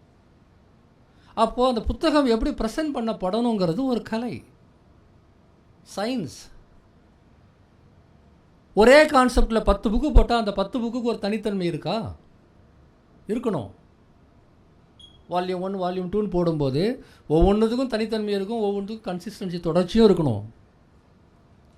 ஒரு பதிப்பகம் போடுற எல்லா புக்கும் ஒரே சைஸு, ஒரே ஃபாண்ட்டு, ஒரே கவர் டிசைன், ஒரே மாதிரி இருந்து அடுக்கி வச்சா அவங்க நல்லாவா இருக்கும் பார்க்குறதுக்கு? வித்தியாசம் இல்லை ஃபிக்ஷனுக்கும் நான் ஃபிக்ஷனுக்கும். நான் ஃபிக்ஷன்லேயே பிஸ்னஸ் புக்கும் சயின்ஸ் புக்கும் பயோகிராஃபியும் இப்படி ஒன்றா இருக்க முடியும்? ஒரு பொலிட்டிக்கல் புக்கு, சீரியஸான புக்கும் ரொம்ப ஜாலியான வந்து ஒரு 30 நாட்களில் இதை கற்றுக்குங்க அதை கற்றுக்க நிறைய புக்கு வருது இல்லையா. டெய்லரிங் பற்றி ஒரு புக்கு வருதுன்னா அந்த புக்கும் ஒரு கிரிட்டிக்கல் அனாலிசிஸ் புக்கும் ஒரே மாதிரி இருக்க முடியுமா? ஆக ஒரு பதிப்பாளர்களுக்கு தெரியணும், அவங்க முதல்ல அவங்களே சூஸ் பண்ணி தான் செய்யணும், எல்லாத்தையும் ஒரே பண்ண மாட்டாங்க. அப்படி பெரிய பதிப்பகங்கள் அப்படி செய்தாலும் தனித்தனியாக கிட்டத்தட்ட புக் ஆர்டிஸ்ட்டுகளாக வந்து அவங்க இருக்கணும். ஆக உங்களில் ஆர்ட் என்பது, டிசைன் என்பது, இந்த மாதிரி விஷுவலான அப்பீல் உங்களுக்கு நிறைய இருந்ததுன்னா புத்தகங்களை எப்படி டிசைன் பண்ணுறதுங்கிறத கவனம் செலுத்துங்க. அதுக்கு மொழி தடை இல்லையா, தமிழ் புக்காக இருக்கலாம், இங்கிலீஷ் புக்காக இருக்கலாம், உலகத்தில் எந்த மொழியில் வேணாலும் இருக்கலாம். நல்ல புக் டிசைன் அப்படிங்கிறது வந்து, இன்டீரியர் டிசைன் அப்படிங்கிறது வந்து மிக மிக மிக முக்கியம். ஏன்னா இன்றைக்கி நமக்கெல்லாம் வந்து நிறைய அட்டென்ஷன் ப்ராப்ளம் இருக்குது. ஒரு புக்கு 300 பக்கம் புக்கை எடுத்து படித்து முடிக்கிறதுலாம் ரொம்ப சிரமமாக இருக்குது. ஒரு காலத்தில் வேறு என்டர்டெயின்மெண்ட் இல்லாத சமயத்தில் உங்களுக்கு ஃபுல் அட்டென்ஷன் இருந்தது மக்களுக்கு. இன்றைக்கி வந்து நம்முடைய அட்டென்ஷன் ஸ்பேன் 2-3 நிமிஷத்துக்கு மேலே இல்லை. ஒரு மொபைல் ஃபோனில் வந்து ஒரு போஸ்ட்டு படிக்கிற அளவுக்கு தான் அட்டென்ஷன் இருக்குது. அதையுமே எவ்வளோ முடியுமோ அவ்வளோ சுருக்கி நம்ம செய்கிறோம். ஒரு ஃபுல் வீடியோ 1 மணி நேரம் வீடியோ பார்க்க முடியல, 20 நிமிஷம் ஆகி இப்போ வந்து 2 நிமிஷம் ஆகி 30 செகண்டுக்கு வந்துருச்சு, ஷார்ட்ஸ் போயிடுறோம். இப்படிப்பட்ட நேரத்தில் ஒருத்தர் அதுக்கு எதிராக நீ 200 பக்கம் ஒரு புக்கை படின்னு சொன்னால் எப்படிங்க படிக்க வைப்பீங்க? ஆனால் ஒன்று, இந்த ஷார்ட்ஸில் இந்த போஸ்ட்டில் அந்த நாலேஜ் வரவே வராது. அந்த அறிவு அல்லது அந்த அனுபவம் உங்களுக்கு வேணும்னா முழு புக்கை படித்தா தான் வரும். நீங்கள் என்ன தான் பொன்னியின் செல்வன் படம் பார்த்தாலும் பொன்னியின் செல்வன் நாவல் படிக்கும்போது உங்களுக்கு கிடைக்கக்கூடிய அனுபவம் கிடைக்காது. ஒரு இலக்கியம் என்பது வெறும் கதை கிடையாது, வெறும் கேரக்டர்ஸ் கிடையாது. அது ஒரு விதமான டைம் ட்ராவல். ஒரே கதையை நீங்கள் புக்காக படிக்கிறதுக்கும் சினிமாவை பார்க்குறதுக்கும் வித்தியாசம் இருக்குது. அந்த புத்தகத்தில் வரக்கூடிய வாசிப்புங்கிறது வேறு. இது உயர்ந்தது இது தாழ்ந்ததுன்னெலாம் நான் சொல்லலை. இது வேறு அது வேறுன்னு தான் சொல்கிறேன். இது வேறு அது வேறு. அப்போது ஒரு 2 மணி நேரம் 3 மணி நேரம் நீங்கள் புத்தகத்துக்குள்ளே ஆழ்ந்து கிடக்கணும்னா உங்களை ஆழ்த்துவதற்கான வேலையே யார்? பப்ளிஷர் தானே செய்யணும். எப்படி தானாக அவர் உள்ளே வந்து விழுந்துருவாரா? சில புத்தகங்களில் ஒரு படம் இருக்காது, ஒரு விதமான விஷுவல் எலிமெண்ட்ஸும் இருக்காது. முதல் பக்கத்துலேருந்து கடைசி பக்கம் வரல சீராக அழகான ஒரு கதையோ அல்லது ஒரு ஏதோ ஒரு டெக்ஸ்ட் இருக்கும். அதில் வந்து உங்களுக்கு எந்த தடையுமே வரக்கூடாது. அந்த மாதிரி புத்தகங்களில் எதுவுமே இருக்கக்கூடாது, பிளெயினாக டெக்ஸ்ட் மட்டும்தான் இருக்கணும். அங்கே வந்து நீங்கள் அதை விட்டு வெளியே போனீங்களா திருப்பி உள்ளே வந்துடலாம். ஏன்னா அது வந்து உங்களை வந்து உலகத்துலேருந்து மற்ற இடங்கள்லேருந்து கத்தரிச்சு விட்டுட்டு நேராக அந்த புக்குக்குள்ளவே இருக்கும். இப்போ எனக்கு ஒரு தேவை இருக்குங்க. நான் வந்து மேற்கு தொடர்ச்சி மலைகளுடைய மக்கள் வாழ்வியல் பற்றி நான் வந்து தெரிஞ்சுக்கணும்னு நினைக்கிறேன். எனக்கு அப்படி ஒரு புத்தகம் இருக்குன்னா பல சமயங்களில் எனக்கு எந்த அலங்காரமும் தேவைப்படாது, ரொம்ப பிளெயினாக அந்த புக்கு மட்டும்தான். அப்படியே மொத்தமாக ஒரு நாளில் 2 நாளில் படித்து முடித்து வச்சுட்டேன்னா ஐ காட் சம்திங். எனக்கு அந்த துறை சார்ந்த ஏதோ ஒரு அறிவு எனக்குள்ளே வருது. இன்றைக்கி இப்போ நான் என்னுடைய தொழில் அடிப்படையில் சொல்லணேன். நான் நிறைய வந்து ஒவ்வொரு காலகட்டத்திலையும் வாழ்க்கையோட தேவைக்கேற்ற மாதிரி படிக்கிறோம். சில சமயங்களில் நான் நிறைய நாவல்கள் படித்தேன், சில சமயங்களில் நிறைய டிரான்ஸ்லேஷன் நாவல்ஸாகவே படித்தேன். அப்புறம் டெக்னிக்கல் புக்ஸ் நிறைய படித்தேன். மொழிபெயர்ப்பு சார்ந்து ஆராய்ச்சி பண்ணும்போது இந்த நீங்கள் புக்ஸ் பார்த்துருப்பீங்க இல்லையா, லேர்ன் ஜெர்மன், லேர்ன் ஃப்ரெஞ்சு, இந்த மாதிரி புக்கு இருக்கும் இல்லை. இந்த மாதிரி உலகம் முழுக்க தேடி வாங்கி ஒரு 50-60 லாங்குவேஜஸ் புக்கு கிராமர் புக்காகவே படித்தேன். நாவல் படிக்கிற மாதிரி கிராமர் படிச்சிருக்கேன். எல்லாம் வெர்பு நவுனு கொஷின்லாம் இருக்கும். ஆனால் எனக்கு ரிசர்ச் தேவைப்பட்டது. எனக்கு ரொம்ப பிடிச்சி போச்சு. ஒரு சமயத்தில் யோசிப்பாங்க, என்னப்பா நாவல் படிக்கிற மாதிரி வந்து சைனீஸ் கிராமரை படிக்கிறேன். ஆமாம், எனக்கு ரொம்ப பிடிக்குதுங்க. அதில் வந்து நவுன்ஸ் எப்படி ஃபார்ம் ஆகுது, வெர்ப்ஸ் எப்படி ஃபார்ம் ஆகுது, சென்டென்ஸ் எப்படி ஃபார்ம் ஆகுது. அப்போ அந்த புத்தகங்கள் படிக்கும்போது வந்து எனக்கு அதுதான் உலகம். அப்போ நான் வந்து ரொம்ப குயிக்காக அதை தெரிஞ்சுக்கணுன்னு தான் யோசிப்பேன். எனக்கு வேறு எந்த அதில் படம்லாம் எனக்கு தேவைப்படல. இப்போ சமீப காலத்தில் நான் நிறைய வந்து பிஸ்னஸ் புக்ஸ் படிக்கிறேன். நிறுவனத்தை வழிநடத்த வேண்டியிருக்கு. என்னுடைய ஸ்கில்ஸ் அல்லது என்னுடைய அனுபவங்களை நான் மேம்படுத்திக்கணும். சில புத்தகங்கள் அதுக்குன்னு வாங்கி வைப்போம். திடீர்னு 2 வருஷம் கழிச்சு அதை படிக்கணுன்ற எண்ணம் வரும், எடுத்து படிப்போம். அப்போ வந்து இப்போ நீங்கள் ட்ரேட் வார் பற்றி வரும்போது திடீர்னு வந்து சிப் வார்னு ஒரு புக்கு நான் எடுத்து படித்தேன். அது ஒரு விதமான ட்ரேட் வார் தான். அது வாங்கி என்னுடைய வலமாரியில் 2 வருஷமாக இருக்குது, ஆனால் படிக்க நேரம் இல்லை. திடீர்னு எடுத்து படிக்கிறேன். அதில் ஒரு படம் கிடையாது, ஒரு சார்ட் கிடையாது, ஃபுல் புக் அப்படியே ஃப்ளோவாக ஓடும். அதுவும் டிசைன் தான். இன்னும் சில புத்தகங்கள் இருக்குது, நிறைய இல்லஸ்ட்ரேஷன்ஸ் போட்டு படங்கள்லாம் போட்டு அந்த விஷயம் கஷ்டமான விஷயம். அதை நான் வந்து எளிமையாக புரிஞ்சுக்கிறதுக்காக விஷுவல் கெய்ட்ஸ் மாதிரி புத்தகங்கள் போடுறாங்க. அதுக்கு அந்த பதிப்பாளர்கள்லாம் நிறைய செலவு செய்கிறாங்க. அவங்களுக்கு எடிட்டர்ஸும் வேணும், டிசைனர்ஸும் வேணும், இல்லஸ்ட்ரேட்டர்ஸும் வேணும். 3 பேருமா உக்காந்து இந்த பக்கத்தை எப்படி டிசைன் பண்ணலாம். இப்போ நான் பேசுகிற பேச்சை வந்து நீங்கள் ஒரு கட்டுரையாக மாற்றி அதில் வந்து ஒரு புத்தகமாக மாற்றணும் அப்படின்னா இதை எப்படியெல்லாம் விஷுவலைஸ் பண்ண முடியுன்றதுக்கு ஒரு விஷுவல் ஆர்டிஸ்ட் வேணும். அப்போ தான் அந்த புத்தகத்தை படிக்கும்போது உங்களுக்கு ஒரே ஒரு செகண்டில் உள்ளே போயிடும்.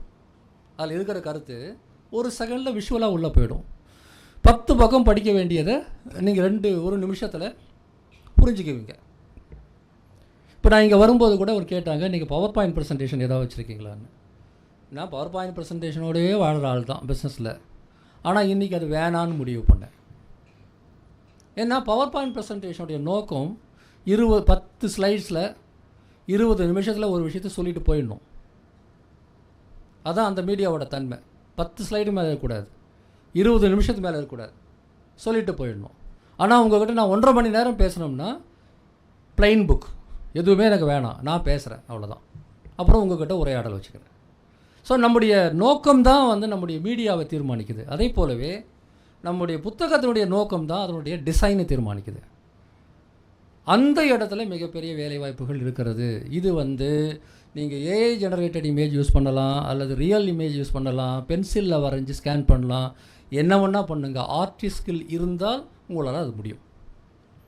அப்போ புத்தகங்களுக்கான ஆர்ட் அப்படிங்கிறது ஒரு மிகப்பெரிய துறை. அதுக்கான நிறைய புக்ஸ் இருக்குது, நெட்டில் போய் பாருங்கள், நிறைய பிடிஎஃப்ஸ் கூட இருக்கும். என்ன இப்போ எதுக்கு என்ன மாதிரியான ஃபாண்ட்டை வந்து பயன்படுத்துறதுங்கிறது ஒரு பெரிய ஸ்டடி இருக்குது. சரி, பாதி விஷயம் தான் சொல்லியிருக்கிறேன். இன்னொரு விஷயம் இருக்குது டிசைன்லேயே, cover design. Don't judge the book by கவர்னு இங்கிலீஷில் சொல்லுவாங்க. ஒரு புத்தகத்தை அதனுடைய அட்டையை மட்டும் வச்சு முடிவெடுக்காதுன்னு அதுக்கு அர்த்தம். ஆனால் நடைமுறையில் அது சாத்தியமா? பெரும்பாலும் ஒரு புத்தகத்தை அந்த அட்டையை பார்த்தா வாங்குகிறோம்.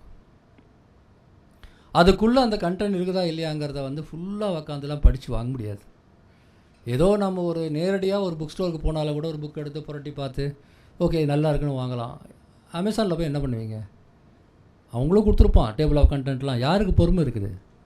நேராக போகிறீங்க, பல புக்கில் உங்களுக்கு ஆத்தர் தெரிஞ்சால் ஆத்தரை தேடுவீங்க, டைட்டில் தெரிஞ்சால் டைட்டிலை தேடுவீங்க, இல்லை கான்செப்ட் அடிப்படையில் தான் தேடணும்னு பார்த்தா பெரும்பாலும் நீங்கள் புக் கவர் தான் எடுப்பீங்க. அந்த கவர் வந்து ஒரு ப்ரொஃபஷனல் கவராக இருக்கலாம், அது வந்து ஒரு க்ரியேட்டிவ் கவராக இருக்கலாம். அதனுடைய அது ஆனால் பார்க்கும்போதே தெரியும் இந்த கவர் இப்படி டிசைன் பண்ணி உள்ளார்ந்து தெரியும். யோசிக்க மாட்டீங்க நீங்கள், இந்த கவர் இவ்வளோ நீட்டாக டிசைன் பண்ணியிருக்காங்கன்னா உள்ளே நிச்சயமாக புத்தகத்தை ஒழுங்காக தான் அவங்க எழுதியிருப்பாங்கன்ற ஒரு எண்ணம் நமக்கு வரும். ஆனால் கவர் டிசைனில் இப்படி பண்ணுறதுனா ஏமாத்துறதுன்னு அர்த்தம் கிடையாது. உள்ளே என்ன இருந்தாலும் பரவாயில்ல, ஒரு கவர் டிசைன் போட்டு வித்துற முடியுமான்னு அப்படிலாம் வைக்க முடியாது. So we can also need to judge the book by cover. ரெண்டு தான் செய்யணும். அப்போது அந்த கவர் டிசைனுங்கிறது என்ன அப்படின்னா, அது வந்து வழக்கமாக ஒரு புத்தகத்துக்கு நாம் போடுற அட்டை கிடையாது. அந்த புத்தகத்தினுடைய சாராம்சம் என்ன, அதை எப்படி நம்ம வாசகர்கிட்ட சொல்ல போகிறோம், அந்த வாசகருடைய ரீடிங் லெவல் அல்லது அவருடைய விருப்பங்கள் என்ன. ஏன் சில புத்தகங்கள் வந்து நல்ல ஆர்டிஸ்டிக்காகவும் சில புத்தகங்களை பார்த்திங்கன்னா ஒன்றுமே இருக்காது, வெறும் ஒயிட் கவரில் 4 எழுத்து போட்டு கீழே ஆத்தர் பேர் போட்டிருப்பாங்க. ஏன் இருக்குது? நாவலுக்கான கவரும் நான் ஃபிக்ஷன் கவரும் ஒரே மாதிரி இருக்க முடியுமா? ஒரு கவிதை புத்தகத்துக்கான கவரும் வந்து கோனார் நோட்ஸ் கவரும் ஒரே மாதிரி இருக்க முடியுமா? இருக்க முடியாது. அப்போது இந்த கவரை டிசைட் பண்ணுறதுலேயே 2 பேர் இருக்கிறாங்க. ஒன்று, கவரை ஒரு கேன்வாஸாக பார்த்து, ஒரு ஆர்ட் மாதிரி ஒரு கேன்வாஸாக பார்த்து எங்கே டெக்ஸ்ட்டை வைக்கணும், எங்கே இமேஜ் வைக்கணும், எங்கே ஆத்தர் பேர் போடணும், பேக் கவரில் வந்து எங்கே புக்குடைய எக்ஸப்ட்ஸ் போடணும், ஒரு ப்ளர்பு போடணும், இல்லை ஆத்தரை பற்றி ஒரு நோட் எப்படி போடணும், ஆத்தருடைய ஃபோட்டோ அங்கே எப்படி போடணும், எந்த இடத்துல ISBN கோடு போடணும், எங்கே ப்ரைஸ் போடணும், எங்கே லோகோ வைக்கணும். 10-12 காம்பனன்ட்ஸ் இருக்குது ஒரு கவரில். 10-12 எல்லாத்துக்கும் வரும்னு அவசியம் கிடையாது. எல்லாமே வச்சிங்கன்னா ஒரு 10-12 காம்பனண்ட் வரும். இதையெல்லாம் வந்து அந்த சின்ன புக்கோடைய கவரில் உறுத்தாமல் அழகாக பேலன்ஸ் பண்ணி நம்ம வைக்கணும். சில சமயம் தேவையில்லைனா சிலது எடுத்துடலாம், சில சமயம் போடணும். ஒரு புத்தகம் நல்ல விற்பனை ஆகுதுன்னா திடீர்னு மேலே வந்து பெஸ்ட் செல்லர்னு ஒன்று போடுவாங்க, ஒரு மார்க்கெட்டிங்க்கு வேணும். ஒரு ஆத்தருடைய பேர் சில சமயம் பெருசாக இருக்கும். ஆத்தர் புது ஆத்தர்னு சொன்னால் அந்த புத்தகத்துக்கு வந்து 300 எழுதினவர் பெரிய ஆள்னு வச்சுங்களேன், அவர் பேரையும் சேர்த்து போடுவாங்க, ஃபார்வர்ட் பை. ஏன்னா ஆத்தர் புதுசு, அவரை வச்சு விற்க முடியாது. ஆனால் இவரை வந்து இவர் என்டார்ஸ் பண்ணுறாரு பாருங்கள் அப்படின்னு ஒரு லைன் இருக்கும். பேக் கவரில் வந்து அந்த புத்தகத்துலேருந்து சில பகுதிகள் இருக்கும், இல்லை புத்தகத்தை பற்றி குறிப்பு இருக்கும். இல்லை அந்த ஆத்தரை பற்றியோ புக்ஸை பற்றியோ மற்றவங்க சொல்கிற கமெண்ட்ஸ் வந்து குறிப்பாக போடுவாங்க. இது எல்லாம் தேவைப்படுது. அப்போது ஒரு எடிட்டர் வந்து யோசிப்பார், ஓகே இந்த புக்குக்கு என்னெல்லாம் வரணும்னு. அந்த கவருக்கான ஒரு டிசைனர் இருக்கிறார்ல, அவர் வெறும் டிசைனர் இல்லை, அவருக்கு புக் கவர் பற்றி நல்லா தெரிஞ்சிருக்கணும். ஒரு புத்தக கவரில் என்னெல்லாம் போட போகிறோன்னு நல்லா தெரிஞ்சிருக்கணும். அதன் அடிப்படையில் போடணும். அது வெறும் எனக்கு வந்து ஃபோட்டோஷாப் தெரியும் அதனால் நான் பண்ணிவிடுவேன்ற விஷயம் கிடையாது. என்னை பொறுத்தவரையில் எனக்கு வந்து ரொம்ப ரொம்ப பிடிச்ச விஷயம் இந்த புக் பப்ளிஷிங்கில் வந்து இந்த புக் கவர் டிசைனுங்க. எங்கே போனாலும், எந்த புக் ஃபேர் போனாலும், எந்த புக் ஷாப் போனாலும் அந்த புத்தக கவர்களை மட்டுமே பார்த்துக்கிட்டு இருந்த காலம் உண்டு. இப்போ எனக்கு நேரம் இல்லை. ஒரு சமயத்தில் நான் நிறைய இன்டர்நெட்டில் இருந்து வந்து பெஸ்ட்டு புக் கவர்ஸ்லாம் டவுன்லோட் பண்ணி வச்சுருக்கேன். அவார்டெலாம் இருக்குது, நல்ல புக் கவர்ஸுக்கான அவார்டெலாம் இருக்குது. எப்படி ரைட்டர்ஸுக்கு அவார்டு இருக்குதோ அதே போல் கவர்ஸுக்கும் அவார்டு இருக்குது. அந்த புக் கவர்ஸ் வந்து சில கவர் வந்து ரொம்ப பிரமாதமாக அந்த புத்தகத்தை வந்து அப்படியே தூக்கி கொடுத்துரும். அந்த ஒரு கவர் செய்யக்கூடிய மேஜிக் சாதாரண வேலை கிடையாது. ஸோ ஒரு புத்தகம் எழுதும்போது எவ்வளோ உழைக்கிறோமோ அதே உழைப்பு கவருக்கு இருக்குது. So cover designing, cover planning, cover designing, அந்த கவருக்கான ஆர்ட் உருவாக்குறது. இப்போ கவர் டிசைனிங்கில் எந்தெந்த எலிமெண்ட் எங்கே வரணுங்கிறது ஒரு பிளான், அதுக்குள்ளே என்ன வரணும், என்ன ஆர்ட் வரணும், அது வந்து அந்த தீமோட சம்மந்தப்பட்டது. ஒரு ஒரு ஒரு டெக்ஸ்ட் இருக்குன்னா, இப்போ நீங்கள் எல்லோரும் பயன்படுத்துகிற வார்த்தைகளை பயன்படுத்தி சொல்கிறேன். ஒரு நாவல் அப்படின்னா அது ரியலிசமா, அது மேஜிக்கல் ரியலிசமா, அது போஸ்ட் மாடர்ன் டெக்ஸ்ட்டா, அது சயின்ஸ் ஃபிக்ஷனா, அது ரொமான்டிக்கா, அது த்ரில்லரா, அது ஒரு ஹிஸ்டாரிக் ஃபிக்ஷனா, என்னது அது? அப்போ அதுக்கேற்ற மாதிரி தானே கவர் இருக்க முடியும். கவர் அப்ட்ராக்டாக இருக்கணுமா, எக்ஸ்பிளிசிட்டாக இருக்கணுமா, யங் அடல்ட்டுக்கான கவர் எப்படி இருக்கணும், மெச்சூர்டு ரீடருக்கான ஒரு கதைன்னா எப்படி நம்ம சொல்லணும். இன்னும் சொல்ல போனால் சில கவரில் வந்து ஒரே ஒரு எழுத்து மட்டும் கூட இருக்கும், ஒரு வார்த்தை மட்டும் இருக்கும், இது எல்லாம் பிளாங்காக இருக்கும். கவரில் அவ்வளோ மேஜிக் பண்ணலாம். அந்த கவரை டிசைன் பண்ணக்கூடிய, அந்த ஆர்ட்டையும் டிசைன் பண்ணக்கூடியவர்களுக்கு எந்த ஏஆலும் பாதிப்பில்லை. நல்லா புரிஞ்சுங்க. என்ன ஏ வந்தாலும் நீங்கள் யூஸ் பண்ணிக்கலாமே ஒழிய ஒரு நல்ல பதிப்பகம் டக்குன்னு ஒரு ஏஐயில் ஒரு டிசைன் எடுத்து போட்டு கொடுத்துடாது. அப்படி கொடுக்குறவங்களால இண்டஸ்ட்ரியில் ஒரு ஸ்டாண்டர்டான புக்ஸ் போட முடியாது. ஆனால் எல்லா இடத்துக்கும் நீங்கள் பயன்படுத்தலாம், அது வேறு விஷயம். ஸோ ஒரு நல்ல டிசைன் அப்படிங்கிறது ரொம்ப ரொம்ப ரொம்ப ரொம்ப முக்கியம். சரி, இப்போ டிசைன் பண்ணிட்டோம், புக்கோட இன்டீரியரும் டிசைன் ஆகிடுச்சு, புக்கோடைய கவரும் டிசைன் ஆகிடுச்சு. அடுத்து என்ன சொல்லுங்கள்? அடுத்து என்ன பண்ணுவாங்க? பிரிண்டிங்.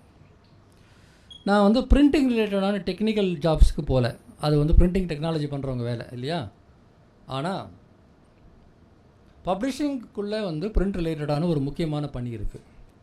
அது என்னென்னா பிரிண்ட் பையிங் அப்படின்னு சொல்லுவோம். நிறைய பெரிய பதிப்பகங்களில் வந்து ஏகப்பட்ட புத்தகங்களை கொண்டு வராங்க. ஆயிரக்கணக்கான டைட்டில்ஸ் வந்து ஒரு வருஷத்தில் வருது. அப்போது இந்த புக்ஸ் எல்லாம் எங்கே பிரிண்ட் பண்ணுறதுன்னு சொல்லும்போது யாருமே, சில பதிப்பகங்கள் இன்னோஸ்லேயே ப்ரெஸ் வச்சுருப்பாங்க, அதெல்லாம் பழைய காலம். இப்போவும் சிலர் வச்சுருக்கிறாங்க சில தேவைகளுக்காக. அதனால தான் வந்து பப்ளிஷிங்கை வந்து ப்ரெஸ்ஸுன்னு சொன்னதே அதனால தான். வாங்க, ப்ரெஸ்ஸுன்னு சொன்னதுக்கே காரணம் என்னென்னா, பிரிண்டிங் ப்ரெஸ் பதிப்பகம் ஒரு காலத்தில் ரெண்டுத்துக்கு வித்தியாசம் இல்லை. இன்னும் கூட நிறைய பேருக்கு வந்து பப்ளிஷிங் அப்படின்னு சொன்னால் பதிப்பகமா சார் எங்கே ப்ரெஸ் வச்சுருக்கீங்கன்னு தான் கேட்பாங்க. ஏன்னா ஒரு காலத்தில் ப்ரெஸ் வச்சுருக்கிறவங்களும் பத்திரிகை வச்சுருக்கிறவங்களும் புக்கு பப்ளிஷ் பண்ணுறவங்களும் வெவ்வேறு ஆள் கிடையாது, எல்லாம் ஒன்று தான். பதிப்பகங்கள் பேர் அந்த காலத்தில் அப்படி தான் இருக்கும், ஆக்ஸ்போர்ட் யூனிவர்சிட்டி ப்ரெஸ் அப்படின்னு தான் இருக்கும். பத்திரிகைக்கும் ப்ரெஸ் தான், பதிப்பகங்களுக்கும் ப்ரெஸ் தான். ஏன்னா பிரிண்டிங்கோட சம்மந்தப்பட்டு பிரிக்க முடியாத இருந்த காலம் அது. ஆனால் இப்போ அப்படி இல்லை. புத்தகங்களை வந்து வழக்கமான நார்மலான ஒரு பிளாக் அண்ட் ஒயிட் புக்கு, நாவல்லாம் பிரிண்ட் பண்ணுறதுக்கு ஒரு பதிப்பகம், பிரிண்டர், குழந்தைகள் புத்தகம் பிரிண்ட் பண்ணுறதுக்கு ஒரு பிரிண்டர், அதிலேயே வந்து குறைவான காப்பீஸை பிரிண்ட் பண்ணால் போதும் அப்படின்னா பிரிண்ட் ஆன் டிமாண்ட் அப்படிங்கிற புதிய ஒரு மெத்தட். 50 காப்பி கூட நீங்கள் பிரிண்ட் பண்ணலாம். 5000 காப்பி பிரிண்ட் பண்ணணும்னா ஒரு பெரிய ஆஃப்செட் ப்ரெஸ். அந்த கவரில் வந்து நீங்கள் பண்ணக்கூடிய மேஜிக்கெலாம் ரொம்ப நல்லா வரணும்னா கவரை ரொம்ப நல்லா பிரிண்ட் பண்ணணும். அதில் சில ட்ரீட்மெண்ட்னு சொல்லுவோம், யூவி ட்ரீட்மெண்ட், இந்த மாதிரி சில மெத்தட்ஸ்லாம் இருக்குது. அந்த கவரை வந்து இன்னும் பொலிவாக மாற்றுறதுக்கு நிறைய மெத்தட்ஸ்லாம் இருக்குது. அந்த பிரிண்ட் பண்ண புக்கை எப்படி கட் பண்ணணுன்றதுக்குன்னு சில ஸ்பெஷல் மிஷின்ஸ் இருக்குது. எல்லா ப்ரெஸ்லேயும் அது இருக்காது. சில புக்ஸை பார்க்கும்போதே தெரியும் கோணலாக கட் பண்ணியிருப்பாங்க. ஆனால் பல புத்தகங்கள் அப்படி பார்க்கவே முடியாது. ரொம்ப அழகாக நீட்டாக 3 பக்கமாக அருமையாக கேக்கு மாதிரி கட் பண்ணி கொடுப்பாங்க. ஆக இந்த பிரிண்டிங் ப்ரெஸ் வச்சுக்கக்கூடிய பல பேரில் வந்து புக்ஸுக்கு ஒழுங்காக பண்ணி கொடுக்கக்கூடியவங்க கொஞ்சம் பேர் தான் இருப்பாங்க. எல்லா ப்ரெஸ்லேயும் புக்கு பிரிண்ட் பண்ண மாட்டாங்க. அப்போது ஒரு பதிப்பகம் வந்து எந்த பிரிண்டர்கிட்ட அதை வந்து பிரிண்ட் பண்ணுறதுங்கிறதுல அவங்களுக்கு அறிவு இருக்கணும். இந்த புக்கை யாரை பண்ணுவாங்க, இது எவ்வளோ காப்பீஸ் நம்ம போட போகிறோம், இது பிரிண்ட் ஆன் டிமாண்டில் போட்டால் போதுமா, ஆஃப்செட் போகணுமா, ஆஃப்செட் போகணுன்னா யாருக்கிட்ட போகணும், சில்ட்ரன் புக்குனா எங்கே பிரிண்ட் பண்ணணும். 10,000 காப்பிக்குள்ளே ஒரு சில்ட்ரன் புக்ஸ் பிரிண்ட் பண்ணக்கூடிய ஒரு டெல்லி பேஸ்டு கம்பெனி 10,000 காப்பிக்குள்ளேனா இந்தியாவில் பிரிண்ட் பண்ணோம். ஒரு காப்பி மேலே போனாவே சைனாவுக்கு போயிடும். ஏன்னா சைனாவில் அது வந்து சீப். அப்புறம் உலகம் முழுக்க வெவ்வேறு விதமான பிரிண்டிங் ட்ரிம் சைஸ் இருக்குது. இந்த புக்கோட சைஸ் அது வந்து ஒத்து போதா. இப்படி இந்த பிரிண்டிங் சர்வீஸை வாங்குகிற விஷயம் இருக்குது பாருங்கள், அதுவுமே ஒரு முக்கியமான வேலை தான். பிரிண்ட் பையிங் அப்படின்னு சொல்லுவாங்க. அதை பெரிய பப்ளிஷிங் கம்பெனிஸில் வந்து அவங்களுக்கு தெரியும் இந்த புக்கை எங்கே பிரிண்ட் பண்ணணும், என்ன வேலைக்கு பிரிண்ட் பண்ணணும், இன்றைக்கி பேப்பர் காஸ்ட்டு என்ன, இன்றைக்கி பிரிண்டிங் காஸ்ட்டு என்ன, எந்த மெஷினில் பிரிண்ட் பண்ணணும் முடிவு பண்ணுவாங்க. நமக்கு அதை பற்றிலாம் கவலையே இருக்காது. ஆனால் எந்த மெஷினில் பிரிண்ட் பண்ணணும், அவங்கக்கிட்ட அந்த மெஷின் இருக்கா, அவங்களால அதை பண்ண முடியுமா. நம்ம பிளாக்காக தெரிகிற எழுத்து பல சமயங்களில் வெறும் பிளாக் இல்லை, அதுக்குன்னு சில ஸ்பெஷல் கலர்ஸ் இருக்குது. அந்த இங்க் இருக்குல்ல, அந்த இங்க்குக்கு வந்து ஒரு தேவை இருக்குது. இது எல்லாவற்றுக்கும் அப்பாற்பட்டு இன்றைக்கி சஸ்டைனபிலிட்டின்னு பேசுகிறதுனால நாம் பயன்படுத்துகிற பேப்பர், பயன்படுத்துகிற இங்க்கு, பைண்டிங் மெத்தட், அந்த பர்டிகுலர் பிரிண்டிங் ஹவுஸ் என்ன மாதிரியான பிரிண்டிங் மெத்தடை யூஸ் பண்ணுறாங்க உட்பட இந்த பெரிய நிறுவனங்கள் பப்ளிஷிங் கம்பெனிஸில் வந்து பார்க்குறாங்க. இது அத்தனையும் ரொம்ப முக்கியம். என்னுடைய புக்கு சஸ்டைனபிளாக பிரிண்ட் பண்ணப்படுகிறதா, புத்தகத்தை போடுறதையே மரங்களை கொள்வதுன்னு ஒரு ஐடியா இருக்குது. புக்கு போடுறதையே மரங்களை கொண்டு தான் போடுறோம். அப்போ நம்ம எவ்வளோ ரீசைக்கிள் பேப்பர் யூஸ் பண்ணுறோம். ஆமாம், நீங்கள் யூஎஸ்லேருந்து வரக்கூடிய புக்ஸ்லாம் பார்த்தீங்கன்னா அந்த பேக் கவர்லேயோ அல்லது அந்த காப்பிரைட் பேஜ்லேயோ வந்து பேப்பருடைய குவாலிட்டிலாம் போட்டிருப்பாங்க. இது வந்து ரீசைக்கிள்டு பேப்பர்லேருந்து உருவாக்கப்பட்டது, இந்த மாதிரி பிரிண்ட் பண்ணப்பட்டது. இந்த இங்கு நாங்கள் வந்து ஒரு கெமிக்கல் இங்குக்கு பதிலாக ஒரு வெஜிடபிள் இங்கு பயன்படுத்தியிருக்கிறோம் அப்படிங்கலாம் போடுவாங்க. நம்ம தமிழ் பதிப்பாளர்களெல்லாம் நீங்கள் அந்தளவுக்கு யோசிக்க முடியாமல் இருக்கலாம். ஆனால் என்றைக்கு அந்தளவுக்கு யோசிக்கிறாங்களோ அப்புறம் அங்கே போக முடியும். ஆக வந்து பிரிண்ட் பையிங் அப்படிங்கிறது, ப்ரொடக்ஷன் அப்படிங்கிறது நாம் பண்ணலை, வெளியே கொடுத்து தான் பண்ணுறோன்னு சொன்னாலுமே கூட அதில் வேலை வாய்ப்புகள் இருக்கிறது. இதுலேயும் 50% டெக்னாலஜி, 50% வந்து நம்முடைய அண்டர்ஸ்டாண்டிங் ஆஃப் பப்ளிஷிங் இண்டஸ்ட்ரி தான். இந்த புக்கை எப்படி பண்ணணுங்கிறது நமக்கு தெரியணும் இல்லையா. குழந்தைகள் புத்தகம் போடும்போது அந்த கவர் வந்து குத்துற மாதிரி இருக்கக்கூடாது குழந்தைக்கு. அதனால் வந்து அந்த இடத்த வந்து அவங்க அந்த ஒரு கார்னர் கட் பண்ணியிருப்பாங்க, ரவுண்டட் கார்னராக. ஏன் பண்ணுறாங்க, குழந்தைங்க அதை பயன்படுத்தும் போது குழந்தைகளுக்கு குத்தக்கூடாதுன்னு.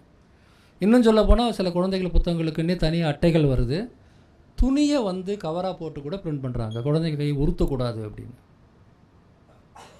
இப்படி வந்து பிரிண்ட்லேயே இவ்வளோ விதங்கள் இருக்கும்போது எத்தகைய பிரிண்ட்டை பண்ணணுங்கிறத யார் முடிவு பண்ணுறது ஒரு பப்ளிஷிங் கம்பெனியில்? இன்றைக்கி வந்து வழக்கம் போல் எல்லாத்தையுமே பப்ளிஷர் தான் முடிவு பண்ணுறாரு.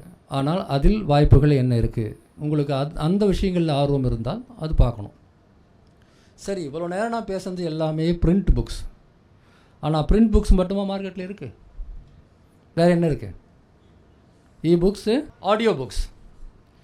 ஆத்தர்ஸும் கேட்குறாங்க, எங்கள் புக் இ புக்காக கிடைக்குமா, கிண்டிலில் படிக்க முடியுமா,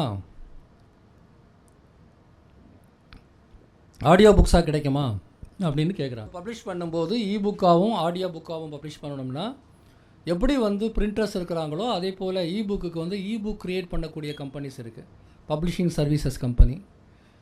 அதை அவங்கக்கிட்ட கொடுத்து அவங்க முறையாக இபப்னு ஒரு ஃபார்மெட் இருக்குது, அந்த ஃபார்மெட்டில் அதை மாற்றி புக்கில் இருக்கிறது அப்படியே அதில் வர முடியாது. நிறைய படங்கள் இருந்தால் அதிலேயே மாற்றங்கள் செய்து அது ஒரு நல்ல இபுக்காக மாற்றுவாங்க. அதே போல் ஹியூமன் வாய்ஸ் அடிப்படையிலையோ இல்லை இப்போ ஏஐ வாய்ஸ் அடிப்படையிலையோ அதை ஒரு ஆடியோ புக்காகவும் மாற்றுவாங்க. ஆக ஒரு புத்தகம் ரிலீஸ் பண்ணும்போது அது இபுக்காகவும் வரணும், ஆடியோ புக்காகவும் வரணும் என்பதையும் சேர்த்தே முடிவு செய்ய வேண்டியது ப்ரொடக்ஷனில் இருக்கக்கூடியவங்களுடைய பணி. ஆக புக் ப்ரொடக்ஷனில் எந்த பப்ளிஷிங் கம்பெனியும் சொந்தமாக ப்ரெஸ் வச்சுருக்க வேணாம், சொந்தமாக பப்ளிஷிங் டீம்லாம் வச்சுக்கணும்னு அவசியம் இல்லை. ஆனால் இதெல்லாம் இல்லைன்னு சொன்னால் நாளைக்கு நீங்கள் ஒரு ஆத்தரை திருப்தி கூட படுத்த முடியாது. என் புக்கு எனக்கு இந்தந்த ஃபார்மேட்டில் வரலன்னா நான் என்ன செய்கிறது, நமக்கு எங்கே பிஸ்னஸ் வரும்? ஆக பிரிண்ட் புக் வேணும், புக் வேணும், ஆடியோ புக் வேணும். நாளைக்கு நிறைய புக்ஸ்லாம் இன்னும் புது புது ஃபார்மேட்லாம் வரப்போகுது. இதெல்லாம் இருக்குது. இப்போ வந்து புக்கை ப்ரொடியூஸ் பண்ணிட்டோம், நல்ல ஒரு ப்ரெஸ்ஸில் கொடுத்து ப்ரொடியூஸ் பண்ணிட்டோம். அடுத்ததாக நாம் என்ன செய்யணும்னா புக்குக்கான மார்க்கெட்டிங்கையும் சேல்ஸையும் செய்யணும். ரெண்டும் ஒன்றும் இல்லை. ஒரு புக் மார்க்கெட்டிங் அப்படின்னு எடுத்துக்கிட்டோம்னா ஆஸ் சிம்பிள் ஆஸ் அந்த புத்தகத்தை பற்றி சோஷியல் மீடியாவில் கேம்பெயின் பண்ணுற விஷயமாக இருக்கலாம், அல்லது அந்த புத்தகம் சார்ந்து மிகப்பெரிய வெளியீட்டு விழாக்கள்லாம் நடத்தலாம். இங்கே வந்து இந்த ஆணைக்குழுவினுடைய தலைவர் மனுஷபுத்திரன் வந்திருக்கிறாரு. தமிழில் வந்து புத்தக வெளியீட்டு விழாங்கிறது ஒரு மிகப்பெரிய ஒரு கல்ச்சராக மாற்றினதில் ஒரு பெரிய பங்கு உண்டு. புக் ரிலீஸ் ஃபங்க்ஷனுங்கிறது அவ்வளோ முக்கியமான ஒரு விஷயமாக அவர் மாற்றினார். புக் மார்க்கெட்டிங்கில் வந்து ரொம்ப முக்கியமான அந்த புக்ஸுக்கான புத்தக வெளியீடு, புக் ஃபேரில் கலந்துக்கிறது, அங்கே ஒரு நிகழ்ச்சி நடத்துறது, ஆத்தரை பல இடங்களுக்கு கூட்டும் போய் ஒரு மீட்டிங் நடத்துறது, ஆத்தர்ஸ் ரீடர்ஸ்க்கு இடையிலான உறவுகளை உருவாக்குறது, அவரை பற்றி இப்போ இன்றைக்கி ஒரு சினிமா வெளிவரத்துக்கு முன்னாடியே அந்த என்டையர் டீமும் வந்து ரிலீஸ்க்கு முன்னாடி என்னென்ன வேலைலாம் செய்கிறாங்க. ஆடியோ ரிலீஸ் ஃபங்க்ஷன் வைக்கிறாங்க, டிவி ப்ரோக்ராம்ஸ் வருது, அவார்ட் ஃபங்க்ஷன் வருது, இப்படி எல்லாத்துலேயும் வந்து அதை ப்ரொமோட் பண்ணுறாங்க இல்லையா. அதே போல் புத்தகங்களையும் ப்ரொமோட் பண்ண வேண்டிய காலகட்டம்.